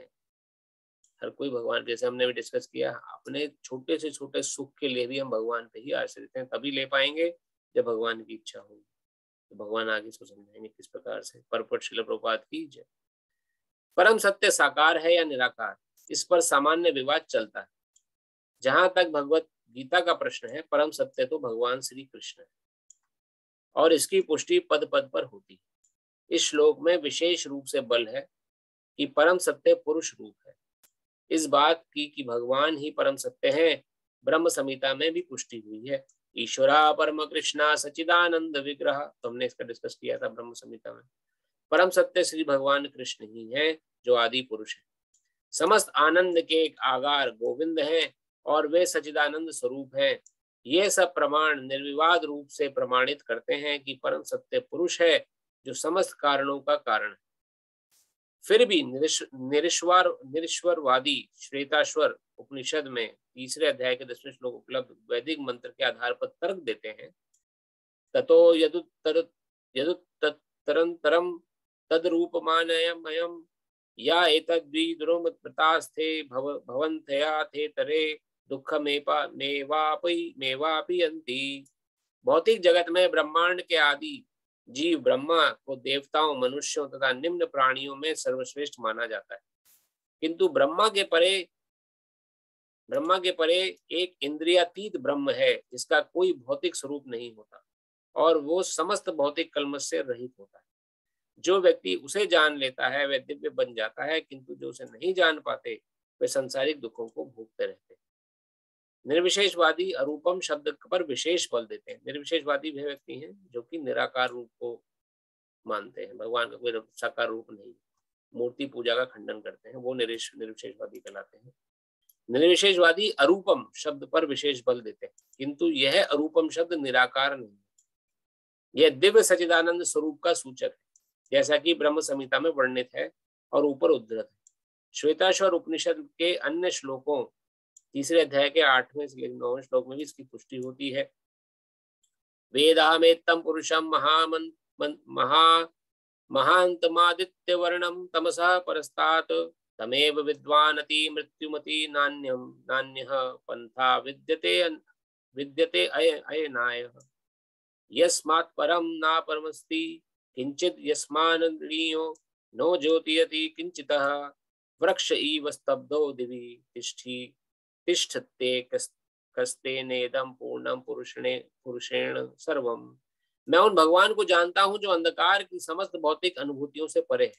उनको जानने वाला ही जन्म तथा मृत्यु के बंधन का उल्लंघन कर सकता है। उस परम पुरुष के इस ज्ञान के अतिरिक्त मोक्ष का कोई अन्य साधन नहीं। तो भगवत ज्ञान ही मोक्ष का साधन है, इसलिए हम इस चैप्टर को पढ़ रहे हैं। ये इन सेक्शन को समझेंगे ध्यान से। वास्तव में जिनको मोक्ष चाहिए, मुक्ति चाहिए, उनके लिए सेक्शन बहुत इंपॉर्टेंट है।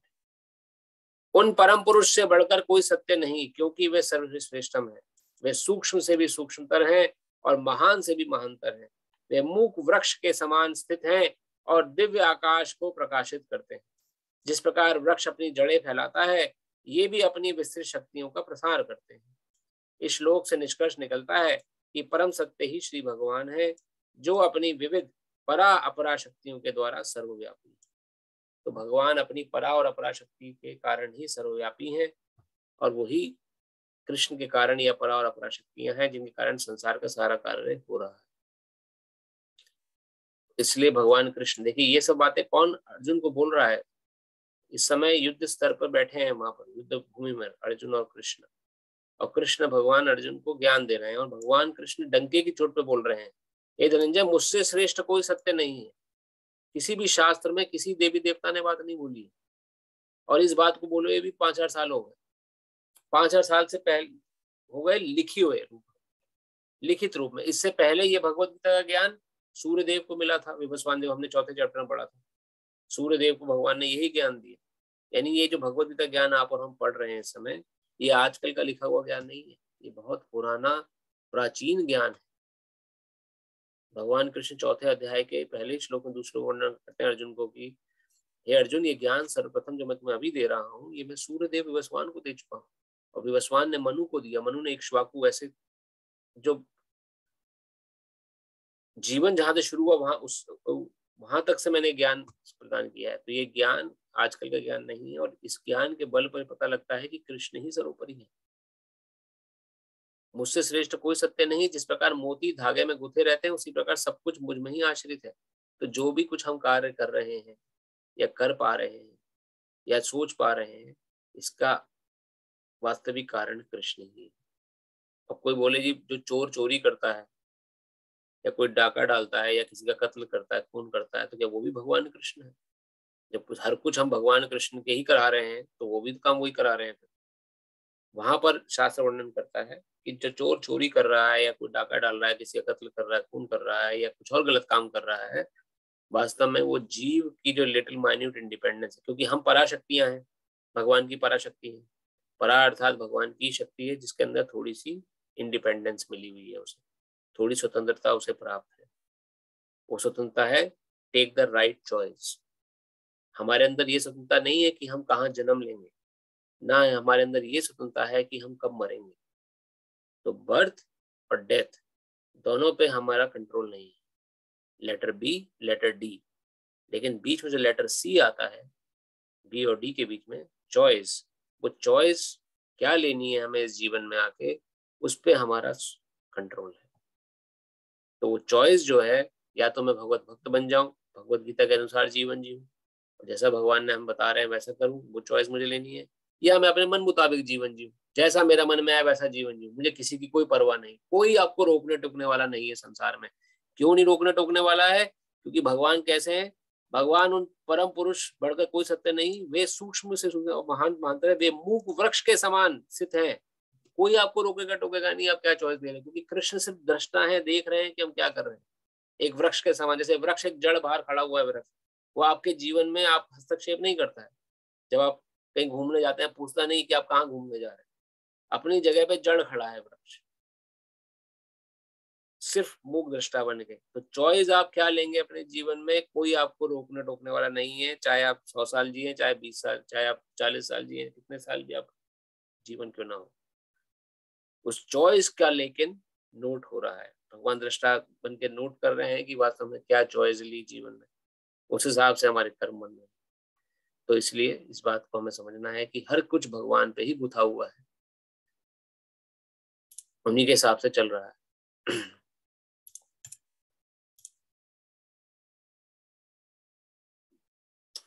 रसोऽहं शिव कौन्तेया प्रभास्मि शशि सूर्यो प्रणवः सर्ववेदेषु शब्दखे पौरुषं नृषुः। हे कुंती पुत्र, मैं जल का स्वाद हूँ, सूर्य तथा चंद्रमा का प्रकाश हूँ, वैदिक मंत्रों में ओंकार हूँ, आकाश में ध्वनि हूँ तथा मनुष्य में सामर्थ्य हूँ।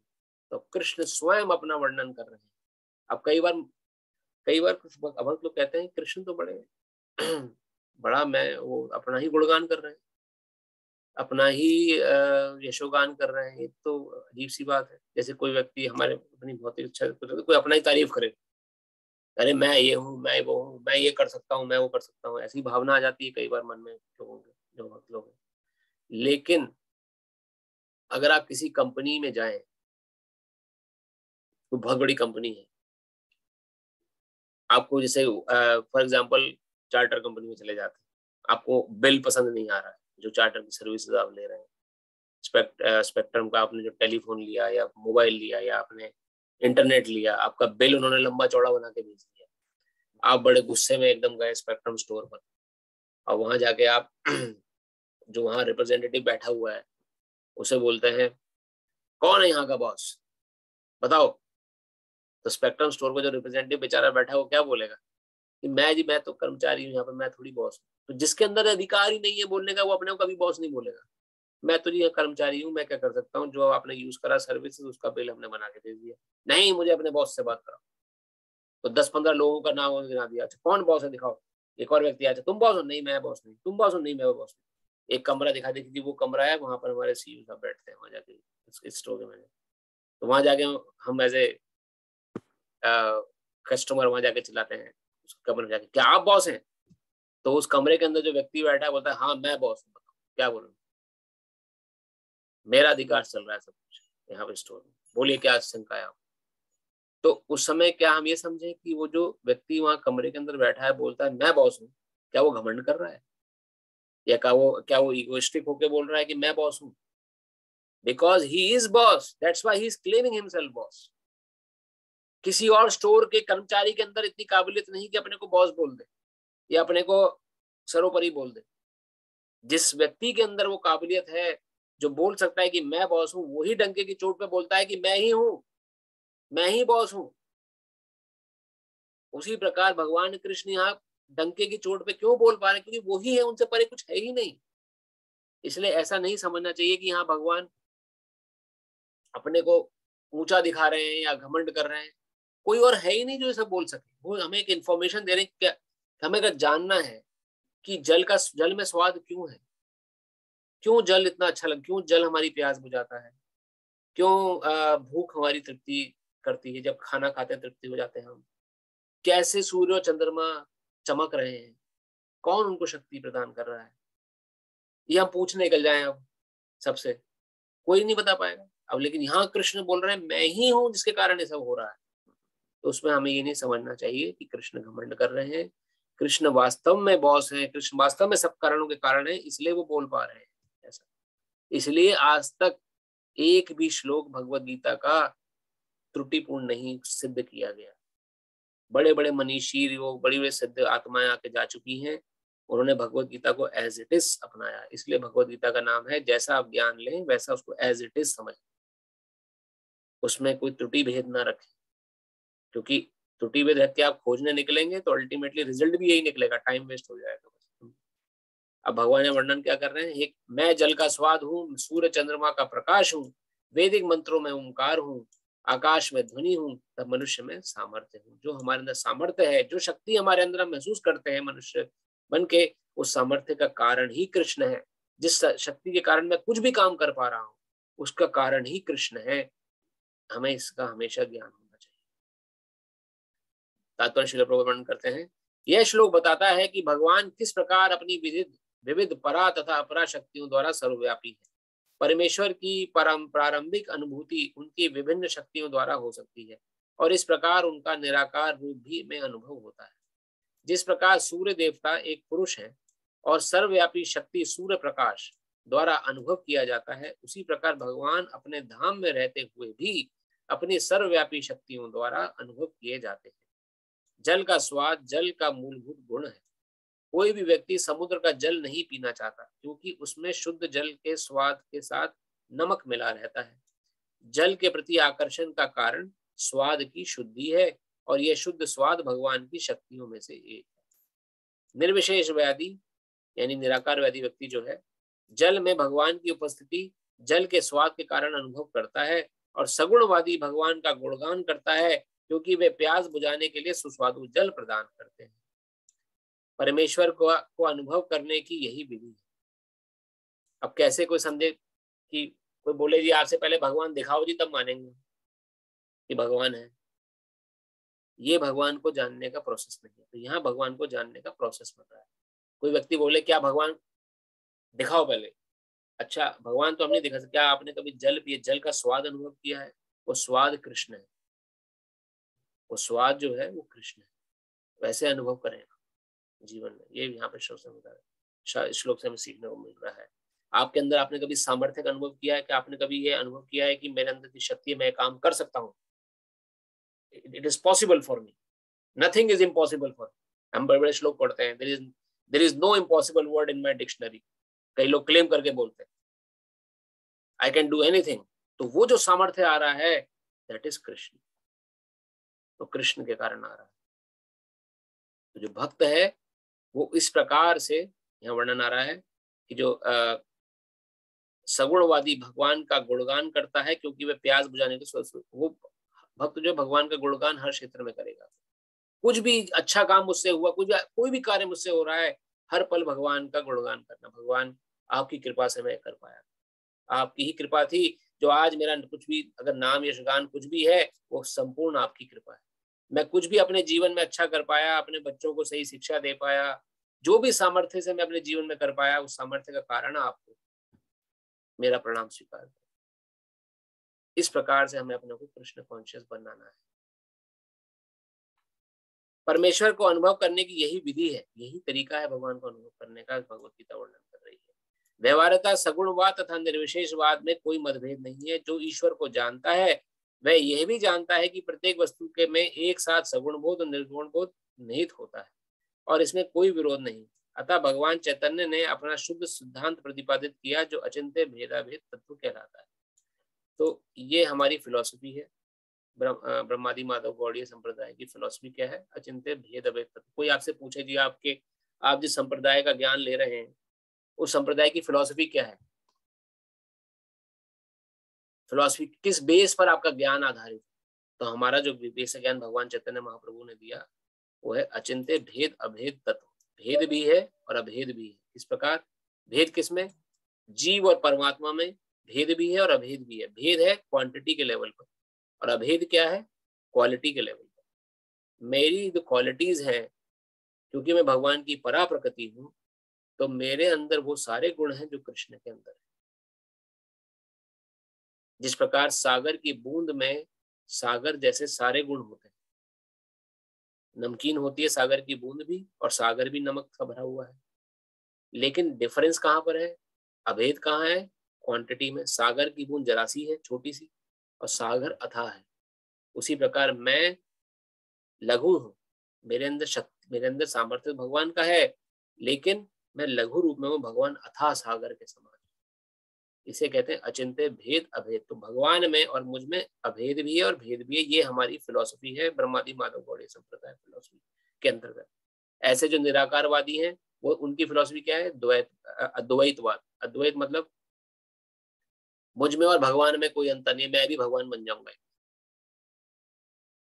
लेकिन हमारी जो फिलॉसफी है, हमारी संप्रदाय की जो टीचिंग है, वो बताती है हम में अभेद तो है लेकिन मैं कभी भगवान नहीं बन पाऊंगा। I can not claim my self God, क्योंकि हमेशा क्वांटिटी के लेवल पे डिफरेंस बना रहेगा। चाहे मैं इस शरीर में रहूं, चाहे शरीर से परे चला जाऊं, वैकुंठ में चाहे वैकुंठ में भी चला जाऊंगा, वहां भी मैं भगवान नहीं हूं। वहां चाहे मेरे चतुर्भुज क्यों ना निकलाएं, चाहे मैं बिल्कुल विष्णु स्वरूप क्यों ना ले लूं, लेकिन मैं विष्णु नहीं हूं। विष्णु कृष्ण अलग ही है। तो ये अभेद हमेशा बना रहेगा, इस बात का ध्यान रखें। ये गौड़ीय संप्रदाय की फिलॉसफी है।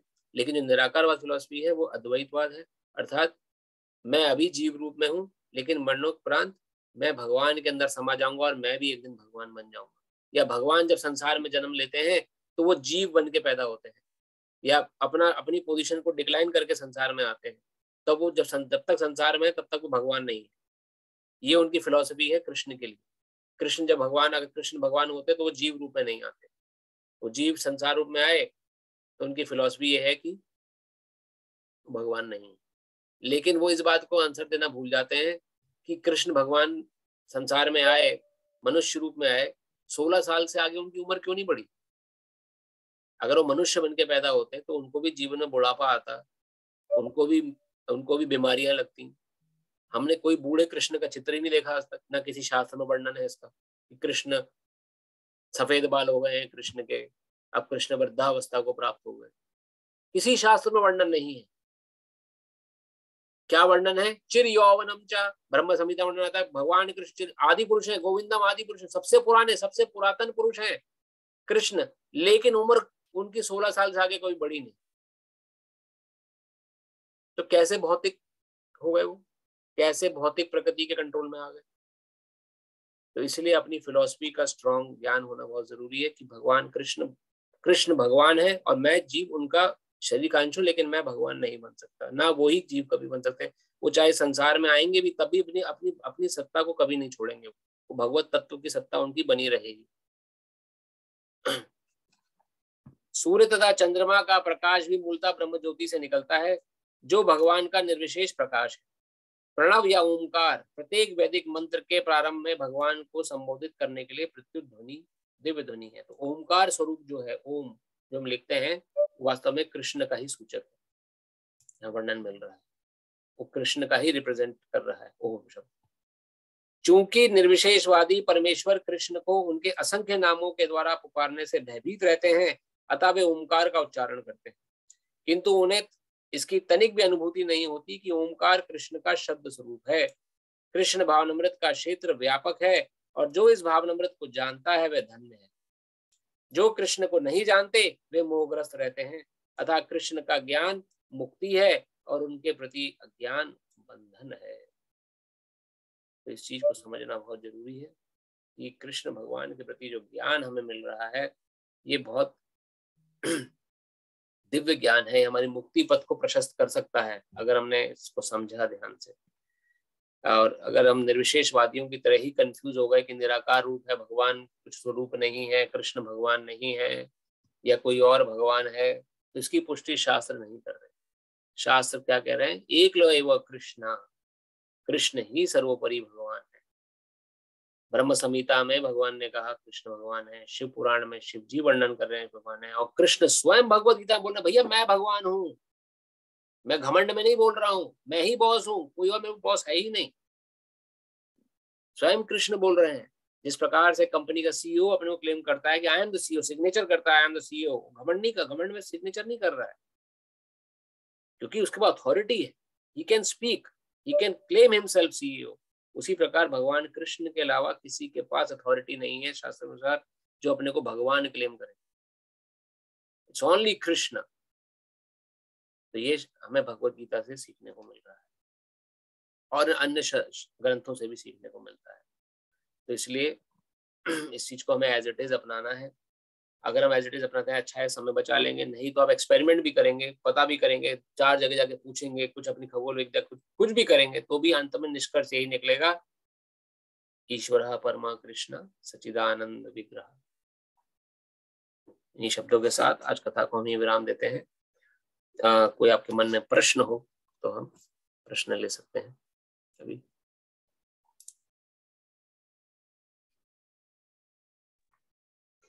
हरे कृष्ण प्रभु। हरे कृष्णा। हेलो प्रभु जी, वेलकम बैक प्रभु। थैंक यू प्रभु। प्रभु एक छोटा सा कंफ्यूजन था। आज के लेक्चर में शुरुआती परा और अपरा शक्ति से हुई, जिसमें पराशक्ति हमने जिनसे भौतिक शरीर का निर्माण हुआ उसको माना, और अपराशक्ति जो हमारा आत्मा का स्वरूप है उसको माना। उल्टा है। लेकिन अपरा जो है वो भौतिक है, अपरा जो है वो आत्मा। ठीक है। और लेकिन बहुत सारे लेक्चर में परा और अपरा की डिफिनेशन कुछ माया देवी और राधा रानी के उससे हुआ है कि एक शक्ति माया देवी है और दूसरी शक्ति राधा रानी है। तो वो चीज कैसे? देखिए, जो पराशक्ति है, पहले तो परा मतलब संसार की परे जो शक्ति है वो हम लोग हैं। हमें संसार जो है ये एक प्रकार से भौतिक जगत है, just like a material world. Material एक प्रकार का आप समझें कि एक ऐसा क्षेत्र है जो कि आध्यात्मिक नहीं है। हम इस संसार के अंदर आ गए हैं, अब हम पराशक्ति हैं, हम संसार से बिलोंग नहीं करते। हमारा संसार क्या है? वैकुंठ जगत। वास्तव में हमारा जो घर है वो वैकुंठ है, क्योंकि हम पराशक्ति हैं, परा जगत जो है वो वैकुंठ है। लेकिन किन्हीं कारणों से, अपने कारण हम लोग संसार में आके गिर गए। तो जो वैकुंठ जगत है उसकी कंट्रोलर कौन है? पराशक्ति की अधिष्ठाता कौन है? राधा रानी, इंटरनल पोटेंसी भगवान की राधा रानी। उनकी इच्छा से वैकुंठ जगत या संसार, वैकुंठ, गोलोक, वृंदावन सब विद्यमान, वो उनके डायरेक्शन में है। कैसे? अब राधा रानी के बारे में आप समझे, बहुत दिव्य विषय है। राधा रानी के ही एक्सपेंशन होती हैं सीता माता के रूप में या अलग अलग लक्ष्मी जी के रूप में, उनके अलग अलग एक्सपेंशन शास्त्र वर्णन कर रहे हैं। मूल सोर्स क्या है? राधा रानी। तो उन्हीं के ही भगवान वो, और राधा रानी का उत्पत्ति कैसे हुई? भगवान के वाम अंग से हुई। भगवान कृष्ण के जो दाएं अंग से राधा रानी का प्रकट हुआ, और बाएं से बलराम जी, ये भी शास्त्र, ये भी श्रीमद् भागवत में इसका वर्णन आया है। अब जब राधा रानी को प्रकट हुआ तो संसार, जितने भी वैकुंठ जगत की अधिष्ठाता हैं, जितने भी स्पिरिचुअल वर्ल्ड की अधिष्ठाता हैं या परा जगत की अधिष्ठाता हैं, वो राधा रानी के अंतर्गत वो शक्ति काम कर रही है। वहां पे शक्तियां काम कर रही हैं कृष्ण की शक्ति, पर एक उनको वो दे दिया है, वो ये आप यहाँ की कंट्रोल है, उसे कहते हैं इंटरनल पोटेंसी भगवान की। अब जिस पोटेंसी के कारण संसार चल रहा है, ये वाला संसार की, जैसे कि सूर्य चंद्र तारे अपने समय पर आ रहे हैं, या समुद्र की लहरें समुद्र का किनारा नहीं छोड़ती, बस समुद्र के किनारे तक आके वापस लौट जाती हैं, ये भी शक्तियां कुछ कंट्रोल कर रही है ना इस चीज को, वरना समुद्र निकल जाए आगे अपनी सीमा को लांग कर।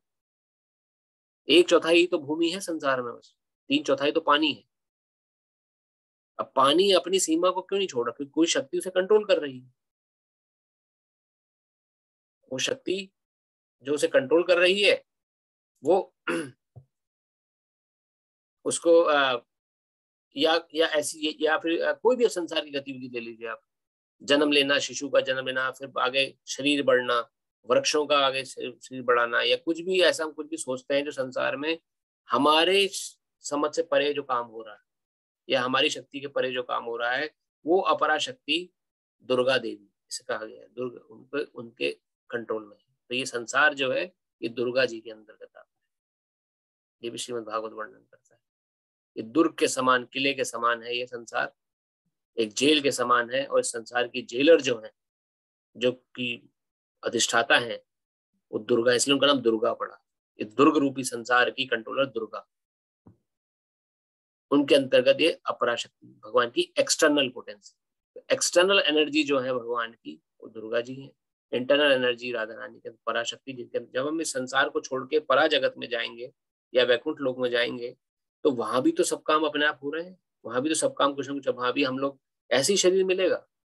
वर्णन शास्त्रों में पढ़े, श्रीमद् भागवत में, बृहद भागवत में वर्णन मिलता है कि वहाँ कोई एडिशनल, यही संसार है जिस प्रकार संसार यहाँ पे चल रहा है, परिवार है, परिवार वहां पर वैकुंठ जगत में है, वहां भी संतानें हैं, वहां भी आपका घर गृहस्थी है, चतुर्भुज रूप में आपका वो है, स्वरूप में वर्णन हुआ है।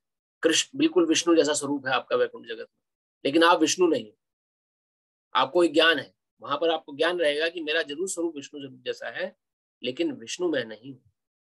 बृहद भागवत में हम कल पढ़ रहे थे कैसे जब वहां पे लोग काम पर निकलते हैं तो भगवान विष्णु के दर्शन करते हुए जाते हैं, परिवार सहित जाते हैं दर्शन करने के लिए, भगवान की स्तुति गान होती है, फिर वहां से फिर अपना जो भी काम करना है दिन भर का काम करते हैं। विष्णु वैकुंठ जगत में हर कोई सुखी है, हर कोई जानता है वहां पर किसी प्रकार की कोई दुख कष्ट नहीं है। तो वहां जो सब कुछ कंट्रोल किए हुए है, वहां सूर्य चंद्र तारे नहीं है, वहां सभी के शरीर से जो प्रकाश निकल रहा है उसी प्रकार से सब कुछ दैदीप्यमान है, अंधेरा है ही नहीं वहां। अंधेरे को, संसार में भौतिक जगत के अंधेरे को दूर करने के लिए भगवान ने सूर्य यहाँ प्रस्तुत किया। श्रीमद् भागवत में हम वर्णन कर रहे हैं इस समय, अगर आप श्रीमद् भागवती कथा में आए तो ये भूमंडल क्या है, अध्याय 5 चल रहा है। इस भूमंडल के 7 विभाजन हुए, एक सेंटर वाला विभाजन है ये पृथ्वी जिसे हम देख रहे हैं। ऐसे आगे और भी लैंड है, हर एक पृथ्वी का विभाजन होते होते ब्रह्मलोक तक, ध्रुव लोक का विभाजन हुआ। इसका विभाजन हर एक सेक्शन के बीच में एक अथाह समुद्र है, इसका वर्णन मिलता है। खैर ये बहुत डीप में चला जाएगा, लेकिन ये सब कैसे घटित हो रहा है, ये अपरा शक्ति जो भगवान दुर्गा देवी उनके कंट्रोल में सब कंट्रोल ये सब चल रहा है। जब तक हम भौतिक जगत की बात कर रहे हैं, आध्यात्मिक जगत में प्रवेश करते ही पराशक्ति टेक ओवर कर लेती है, हम अपराशक्ति के अंतर्गत नहीं ले जाते। तो सर्वप्रथम तो ये जानना बहुत जरूरी है कि मैं पराशक्ति का भाग हूँ, मैं अपरा नहीं, मैं संसार का हूं ही नहीं। इस संसार से परे मेरा स्वरूप है, संसार में जरूर फेंक दिया गया हूँ या जरूर पड़ा हुआ हूँ, लेकिन मैं संसार का नहीं हूँ, क्योंकि मेरा ओरिजिनल स्वरूप ही परा है। मैं पराशक्ति राधा रानी के अंतर्गत मेरा जीवन है, लेकिन मेरे कर्मों के कारण, जो भी कारण, मैं अभी संसार में आ गया हूँ। अब मुझे यहाँ से निकलने का प्रयास करना है। ये मेन गोल शास्त्र हमें बता रहे हैं कि एक्चुअल में मनुष्य जीवन लेने के बाद आपका एक्चुअल एक गोल क्या है, how to again reach to your परा वर्ल्ड, तो पराशक्ति के अंदर कैसे पहुंचेगा। जितना भी हम कर रहे हैं, मैंने स्टार्टिंग में प्रश्न किया था कि गीता भागवत हम क्यों पढ़ रहे हैं, क्यों इतना समय व्यर्थ कर रहे हैं यहाँ पर आके। जिसको समझ में आ गया है कि उसका गोल क्या है, My goal is to again reach to my original home, back to God, back to Godhead. उस गोल को मुझे प्राप्त करना है, तो वो ज्ञान को समझने का प्रयास कर रहा है, क्योंकि वो समझ गया है कि मैं ही पराप्रकृति हूँ, मैं अपरा इस जगत का नहीं हूँ। इस जगत का संसार, इस जगत का तो भले ही हम संसार में हैं, लेकिन वास्तव में ये दूसरी शक्ति के अंतर्गत आता है। तो एक हम आगे पढ़ेंगे, एक और शक्ति है तटस्था शक्ति। तटस्था शक्ति होती है जो कि हमारे स्वरूप को लेकिन वो डिटेल में हम तभी वर्णन करेंगे, नहीं तो अभी समय और ऊपर हो जाएगा। अभी आप इतने समझे, जैसे आपका प्रश्न था कि पराशक्ति राधा रानी के अंतर्गत आती है, वो कंट्रोल करती है, और अपराशक्ति दुर्गा देवी कंट्रोल करती है।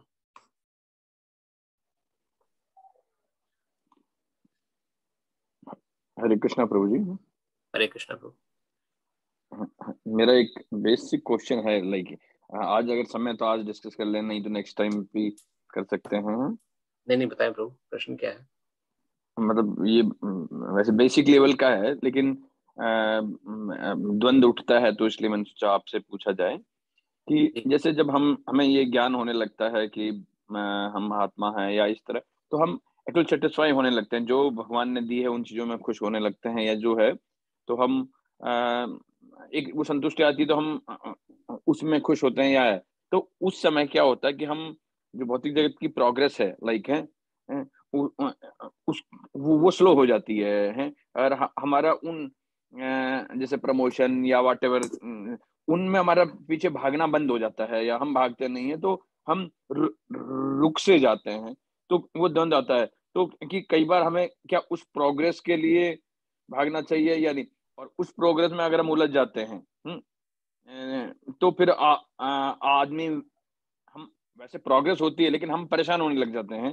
तो इन दोनों में से कैसे सामंजस्य बिठाया जाए, कैसे तालमेल बिठाया जाए, और क्या सही है क्या गलत है? बहुत बहुत अच्छा प्रश्न है प्रभु, और आमतौर पे जनरली टेंडेंसी बनती है। तो सर्वप्रथम तो ये समझें कि कृष्ण भक्ति जो है वो आपके प्रोग्रेस को रोकने के लिए नहीं है। सबसे पहले तो मन में ये विचार डाल लेना कि जो भी मैं आध्यात्मिक ज्ञान ले रहा हूँ, ये मेरी प्रोग्रेस, प्रोफेशनल और स्पिरिचुअल, किसी भी क्षेत्र में मेरी प्रोग्रेस का हस्तक्षेप नहीं करेगा। अब जो चेंजेस आ रहे हैं आपके माइंड सेट में, थॉट प्रोसेस में, तो सबसे पहले तो समझे, पहले जो आप प्रोग्रेस, अभी प्रोग्रेस आप कर क्यों रहे हैं, क्यों आप प्रोग्रेस चाहते हैं अपने जीवन में, इंटेंट क्या है प्रोग्रेस का, उस पर बहुत कुछ निर्भर करता है। अगर इंटेंट प्रोग्रेस का इसलिए है कि मैं खूब बड़ा आदमी बनूं, खूब पैसा आ जाए, खूब गाड़ी बंगला आ जाए मेरे पास, खूब नाम शोहरत हो जाए, मेरे बच्चों का फ्यूचर सिक्योर हो जाए, मेरा लाइफ सिक्योर हो जाए, मेरा रिटायरमेंट एकदम सिक्योर हो जाए, यही तो कारण होगा प्रभु, भौतिक स्तर पर अगर सोचें तो, या और कोई भी कारण है? जनरली कारण यही होता है प्रोग्रेस का, जिसको आप प्रोग्रेस कहते हैं। प्रोग्रेस यही जो इसीलिए मैंने कहा भौतिक जगत की जो प्रोग्रेस जिसको हम कहते हैं, जनरली कारण यही है कि मैं अपने क्षेत्र, अपने इंटेंट को लेके सोच रहा हूँ कि मैं सुखी हो जाऊं, मेरा परिवार सिक्योर हो जाए, मेरा जो रिटायरमेंट टाइम पीरियड होगा उसमें मेरा एक सिक्योरिटी वाइज जीवन चले, कोई मुझे किसी पे डिपेंडेंट ना रहना पड़े, इसलिए मुझे अच्छे से अभी मेहनत करके आगे बढ़ के प्रोग्रेस करना। वही चीज आपको कृष्ण भक्ति में भी, अब मैं कृष्ण भक्ति कर रहा हूँ, मुझे बहुत अच्छे से मेहनत करनी, क्यों? जिससे कि भक्ति मेरा विधान ना है, अच्छी प्रोग्रेस करूँ, एकदम नाम यशगान एकदम अच्छे से अपना कर लूं, जिससे कि संसारिक दृष्टिकोण से मुझे कोई प्रॉब्लम ना है।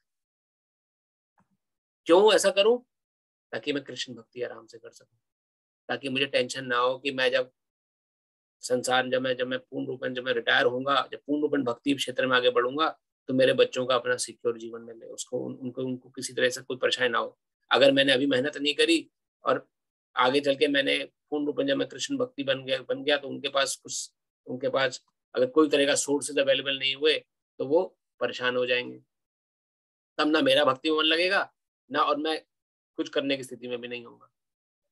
काम तो वही हो रहा है प्रभु, दोनों तरफ इंटेंट बदल गई है। इंटेंट पहले क्षेत्र में आप सोच रहे थे कि मैं सुखी हो जाऊं, मेरा परिवार एकदम सिक्योर हो जाए, और भक्ति कर रहे हैं तब भी इंटेंट वही है कि मैं सिक्योर हो जाऊं, मेरी भक्ति में कोई अवधान ना पड़े, कृष्ण का भजन जैसे मैं अच्छे से कर रहा हूं वैसा करता रहूं, कोई टेंशन ना है। एक तो ये दृष्टिकोण होता है प्रभु सोचने का। दूसरा दृष्टिकोण ये है कि जो भी आप प्रोग्रेस की बात कर रहे हैं या जो भी आप सोचने का प्रयास कर रहे हैं, एक इंटेलिजेंट व्यक्ति क्या सोचता है? वो खाली 10 या 20 साल की प्लानिंग नहीं करता है। तो ये तो प्लानिंग होगी जो मैंने पहला प्रयोग बताया कि आज से 20 साल बाद या 30 साल बाद जब मैं रिटायर हो जाऊंगा तो मेरा सिक्योर हो जाए जीवन। खाली 30 साल की प्लानिंग करके हम बैठे या 20 साल की प्लानिंग करके बैठे। जब प्लानिंग करने की कैपेबिलिटी हमारे पास है तो हम अगले 100 साल की या इटर्निटी तक की या आगे आने वाले समय तक की प्लानिंग क्यों नहीं करते हैं? हम खाली 20-30 साल की प्लानिंग में संतुष्ट क्यों हो जाते हैं? क्या उसके बाद जीवन नहीं है हमारा? मृत्यु तो सभी के आ रही है। मृत्यु के बाद क्या होगा हमारा? What will happen?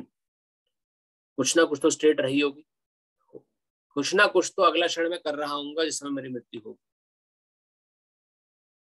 और वो क्षण जो है अच्छा बीते, भगवान का दर्शन हो, या वही क्षण में दुखदायी जीवन बीते जैसा शास्त्र वर्णन करते हैं, तो वहां पर एक और दृष्टिकोण है कि जो काम मैं कर रहा हूं मैं करता रहूं। प्रोग्रेस के लिए मुझे मेहनत करनी है, लेकिन प्रोग्रेस नहीं मिले तो निराश नहीं होना।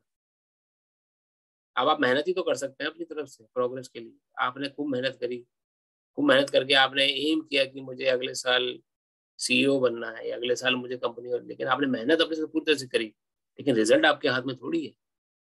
अभी अगर आप भक्ति छोड़ देंगे तो खाली प्रोग्रेस के पीछे भागेंगे, तो रिजल्ट नहीं मिला तो निराश हो जाएंगे। जब आप भक्ति करेंगे, प्रोग्रेस के पीछे भागेंगे, रिजल्ट नहीं आया, जैसी कृष्ण इच्छा, निराश नहीं होंगे। प्रोग्रेस के पीछे दोनों पीछे भागे ना आप। तो कृष्ण भगवान को अपने जीवन के से जोड़ने से किसी प्रकार की हानि नहीं है प्रभु। या प्रोग्रेस के पीछे जो आप सोच रहे हैं कि प्रोग्रेस नहीं या मिलेगी मुझे, तो वो वाला रास्ता थोड़ा ढीला पड़ जाता है क्योंकि हम भक्ति में हम ज्यादा लग जाते हैं। वो हमारा माइंडसेट है। फिर हम कैसे अपने माइंडसेट को बनाते हैं? आप भक्ति करें, आप भक्ति क्षेत्र में आगे बढ़ें, साथ साथ मेहनत इधर भी करें क्षेत्र में। भक्ति कभी भी अड़चन नहीं आती। अब जितने भी राजऋषि हुए, अर्जुन जिसको ज्ञान मिल रहा है, तो कोई बाबा जी थोड़ी, हमने शुरुआत में ही बोला कि ये ज्ञान जो है किसी बाबा जी संत के लिए नहीं है, या आप जैसे मेरे से गृहस्थ लोगों के लिए ज्ञान है। अर्जुन कितने बड़े गृहस्थी थे, कितनी बड़ी बड़ी जिम्मेदारियां थी उनको, युद्ध लड़ना था उनको। जब तक भगवत गीता नहीं सुनी तब तक शरीर कांप रहा था। जरा सी परेशानी ने उनको डगमगा दिया। पसीना आ रहा है, गांडी कंधे से सरक रहा है, उनको दिख रहा है। घर से निकले थे कि मैं इस बैटल को वॉन करूंगा, मेरे आगे प्रोग्रेस है, मैंने अगर इस युद्ध को जीत लिया तो मैं सर्वश्रेष्ठ धनुर्धर हो जाऊंगा संसार में। ये प्रोग्रेस था उनके आगे, ये उनके आगे उनका नेक्स्ट करियर गोल था कि if I win this battle I will be सर्वश्रेष्ठ धनुर्धर, कोई मेरे आगे टिकेगा नहीं। इस माइंडसेट से उस प्रोग्रेस का थॉट प्रोसेस रखते हुए आगे बढ़े। लेकिन जैसे ही फील्ड में पहुंचे वैसे शरीर कांपने लगा, गांडी सरक गया, मन में विचारने लगे कि मैं जंगल चला जाता हूँ, साधु भिक्षा बन के जीवन यापन करूंगा। क्या हुआ प्रोग्रेस विचार? जरा सी परेशानी ने डगमगा दिया। और वहीं जब भगवत गीता सुनी, वही काम करा जो काम करने के लिए निकले थे घर से बाहर, उसी प्रोग्रेस को उन्होंने प्राप्त भी किया, और उसको प्राप्त करने के बाद सर्वश्रेष्ठ धनुर्धर भी कहलाए। तो गीता कभी भी आपके प्रोग्रेस क्षेत्र में अड़चन नहीं बनेगी। तो अध्यात्म कभी भी आपके प्रोग्रेस क्षेत्र में अड़चन नहीं बनेगा। लेकिन आपके प्रोग्रेस के मार्ग में अगर कोई दुविधा आ रही है, कोई ऐसी चिंता फिक्र आ रही है जो आपको कमजोर बना दे, उस कमजोरी से लड़ने की शक्ति आपको गीता से मिलेगी, जैसे अर्जुन को मिली। इसलिए कभी भी इस विचार को ना रखें मन में कि भक्ति में कर रहा हूँ या नाम जप कर रहा हूँ तो मेरा प्रोग्रेस किसी तरह से रुक जाएगा। वो प्रोग्रेस आपको और इंश्योर हो जाएगा अगर आप गीता के साथ आगे बढ़ेंगे। ऐसा करोड़ों लोगों का जीवन का अनुभव, खुद मेरा जीवन का अनुभव। और ऐसा क्यों नहीं होगा? क्यों अर्जुन के साथ हुआ? वो भी गृहस्थी था, वो भी आगे बढ़ रहा था और गीता के ज्ञान लेके आगे बढ़ा। तो आशा करता हूँ प्रभु इस उत्तर से कुछ हेल्प मिली होगी। हाँ जरूर प्रभु जी, जरूर। बट जब हमें सच्चाई का ज्ञान होता है या अध्यात्म का, तो हम जो जस्ट भाग रहे होते हैं तो वो भागना बंद कर देते हैं, और जो मिलता है लाइक हमारे प्रयासों से जो भी मेहनत करते हैं उससे जो भी मिलता है हम उसमें मतलब प्रॉब्लम नहीं होती, एक्चुअली सुखी रहते हैं। मतलब एक संतुष्टि आ गई ना, वो भी है कि संतोष आ गया, संतुष्टि आ जाती है। जब पाए संतोष आ गया कि अभी सब धन धूल समान। अभी तो आप भाग ही रहे हो, जैसे आप खुद बोल रहे हैं। भागने में सुख है कि संतोष में सुख है, पहले आप खुद डिसाइड करें। किसमें सुख ज्यादा? तो वो संतोष में ही सुख है। जब संतोष में सुख समझ में आ जाता है तो फिर लगता है क्यों भागना। तो आप खुद देखिए, खुद ही आपने आंसर दिया अपनी बात का। देखिए जब हम भाग रहे हैं और दुखी है, हम जैसे एक हिरण भागता है रेत में, अरे वो रहा पानी, वो रहा पानी, वो रहा पानी, अभी भाग ही रहा है मृत तृष्णा के पीछे, प्यास बुझ नहीं रही है। हम बचपन से ही सोचते आ रहे हैं, अरे मैं अगर इंजीनियरिंग कर लूंगा तो मैं बस अभी सुखी हो जाऊंगा। इंजीनियरिंग कर लिया, IIT पास कर लिया, IIT या किसी बड़े अच्छे इंस्टीट्यूट से इंजीनियरिंग करके बाहर निकले, नौकरी का अब हम अच्छी कंपनी आगे टेक ओवर कर लेगी, हमारा अच्छा पैकेज हो जाएगा तो मैं सुखी हो जाऊंगा। अच्छा पैकेज मिल गया, फिर भाग रहे, अरे नहीं अभी और मुझे अच्छा चाहिए, और मुझे अच्छा चाहिए, अभी अभी मुझे डेस्टिनेशन नहीं मिली, और अच्छा मेहनत करी। अभी भाग ही रहे हैं कि कोई बीमारी लग गई शरीर में, कोई परेशानी आ गई या कुछ भी नहीं हुआ, अगर सपोज करिए जीवन समाप्त करने घड़ी आ गई, अंत तक हम भाग ही रहे, पूरा जीवन भागते भागते निकल जाता है। एक हिरण के समान, जैसे हिरण रेगिस्तान में भाग रहा है, पूरा पानी, अभी वो मुझे पानी मिलेगा, अभी पानी मिलेगा, अभी पानी मिलेगा। रेगिस्तान में पानी थोड़ी है प्रभु। आप जिस प्रोग्रेस के पीछे भाग रहे हैं या जो प्राप्त करना चाहते हैं, what is ultimate goal of that? To remain satisfied, to remain संतोष, सुखी रहो अपने जीवन। और वो संतोष अध्यात्म से आपको राइट अवे मिल रहा है। राइट वही है कि वो जब सच्चाई का ज्ञान हो गया तो मतलब भागने का मन ही नहीं करता, क्योंकि लगता है कि मतलब हम क्यों भाग रहे हैं, मतलब है भागने का मन। और लेकिन इसका मतलब ये नहीं कि आपकी प्रोग्रेस रुक गई है, काम फिर भी आप वही कर रहे हैं, लेकिन आप संतुष्टि के साथ कर रहे हैं। रिजल्ट जैसा भी है, मैं अपनी ड्यूटी कर रहा हूँ, अपनी मेहनत में करूंगा, चाहे मेरा प्रमोशन हो ना हो। ये वो ड्यूटी वाला भाव खत्म नहीं होगा। तो भगवान ने कभी नहीं कहा, भगवान को अगर ये बात खत्म करनी होती तो भगवान अर्जुन को बोले, ठीक है अर्जुन तुम्हारा भाव अच्छा है, तुम जंगल में जाना चाहते हो चले जाओ, कोई बात नहीं, वहां जाके भिक्षा जीवन यापन करो, युद्ध लड़ने की जरूरत नहीं है। भगवान ने क्यों बोला युद्ध लड़ो, रिजल्ट की चिंता मत करो, आप रिजल्ट के पीछे जो भाग रहे हो वो भागना रोक दो, क्योंकि वो भागना ही गलत है। मृत तृष्णा के समान भाग जो रहे हैं हम प्रोग्रेस के पीछे, एक बार संतुष्टि आपके मन में आ गई, फिर भी काम आपको वही करना है, भक्ति वही, आपको नौकरी करनी है, वही अपनी मेहनत करनी है। लेकिन अब जो भाव से आप क्षेत्र में आप कर रहे हैं, जिस क्षेत्र से आप जॉब कर रहे हैं, उसमें किसी प्रकार की मेंटल टेंशन, कंफ्यूजन नहीं है, कोई एंजाइटी नहीं है, कोई डिप्रेशन का भाव नहीं है। कितने लोग इतने अमीर होने के बाद, इतना पैसा होने के बाद भी डिप्रेशन की गोलियां खाते हैं, क्यों? क्या मिला उनको जीवन में? खाली डिप्रेशन की गोलियां ही खानी थी। ये डॉक्टर के पास जाके एवरी थर्ड अमेरिकन, ये तो कितना फेमस है, every third American has a concept of depression. उनको साइकेट्रिस्ट के पास जाना पड़ता है। इतना समृद्धशाली देश, शीला प्रभुपाद के वचन है, इतना समृद्धशाली देश, ये सब कुछ है यहाँ पर, कितना भागे ये लोग, लेकिन अंत में सुख कहाँ मिल रहा है? सनातन धर्म में। अब भी काम वही कर रहे हैं। सर एल्फ्रेड फोर्ड कंपनी के मालिक, अम्बरीश दास नाम है उनका, शीला प्रभुपाद से दीक्षा प्राप्त करी। जब शीला प्रभुपाद से पहली बार मिलने गए तो शीला प्रभुपाद ने प्रश्न किया, आप कौन है? तो बोला मैं एल्फ्रेड फोर्ड हूँ, I am the grandson of Henry Ford, son of Henry Ford, जिन्होंने फोर्ड कंपनी बनाई। शीला प्रभुपाद ने प्रश्न किया, where is Henry Ford now? वो शरीर छोड़ चुके थे। दूसरा ही प्रश्न ये था एल्फ्रेड फोर्ड के लिए उनके, हेनरी फोर्ड इस समय कहाँ है? कहने का अर्थ यह है, प्रश्न का अर्थ क्या था? भले ही पैसा बहुत कमा लिया, लेकिन आज कहाँ हो आप? एल्फ्रेड फोर्ड जी ने वही सरेंडर किया शीला प्रभुपाद के आगे, मैं सारा काम करूंगा लेकिन अब संतुष्ट भागूंगा नहीं, मैं मृत तृष्णा में नहीं भागूंगा। ये रियल इंटेलिजेंट पर्सन का सूचक होता है।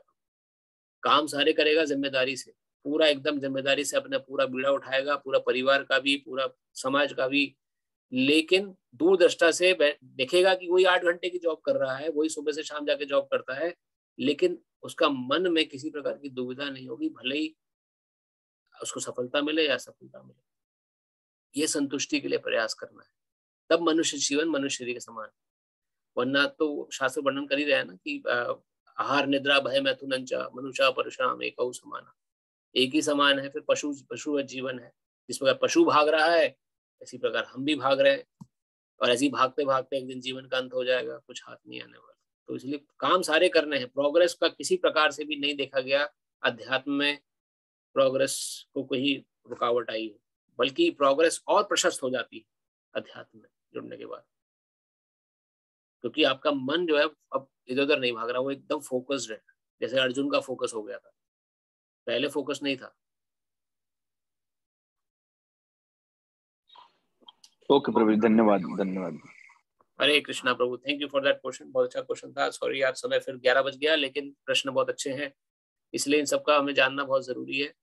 और आप सभी बने रहें और ज्ञान आपको एज इट इज प्राप्त हो, ऐसी भगवान से हमारी प्रार्थना है, ताकि आपका जीवन भी सफल हो सके जैसे कई लोगों का जीवन सफल हुआ। तो इन्हीं शब्दों के साथ बहुत बहुत धन्यवाद। हरे कृष्णा। हरे कृष्णा प्रभु। हरे कृष्णा।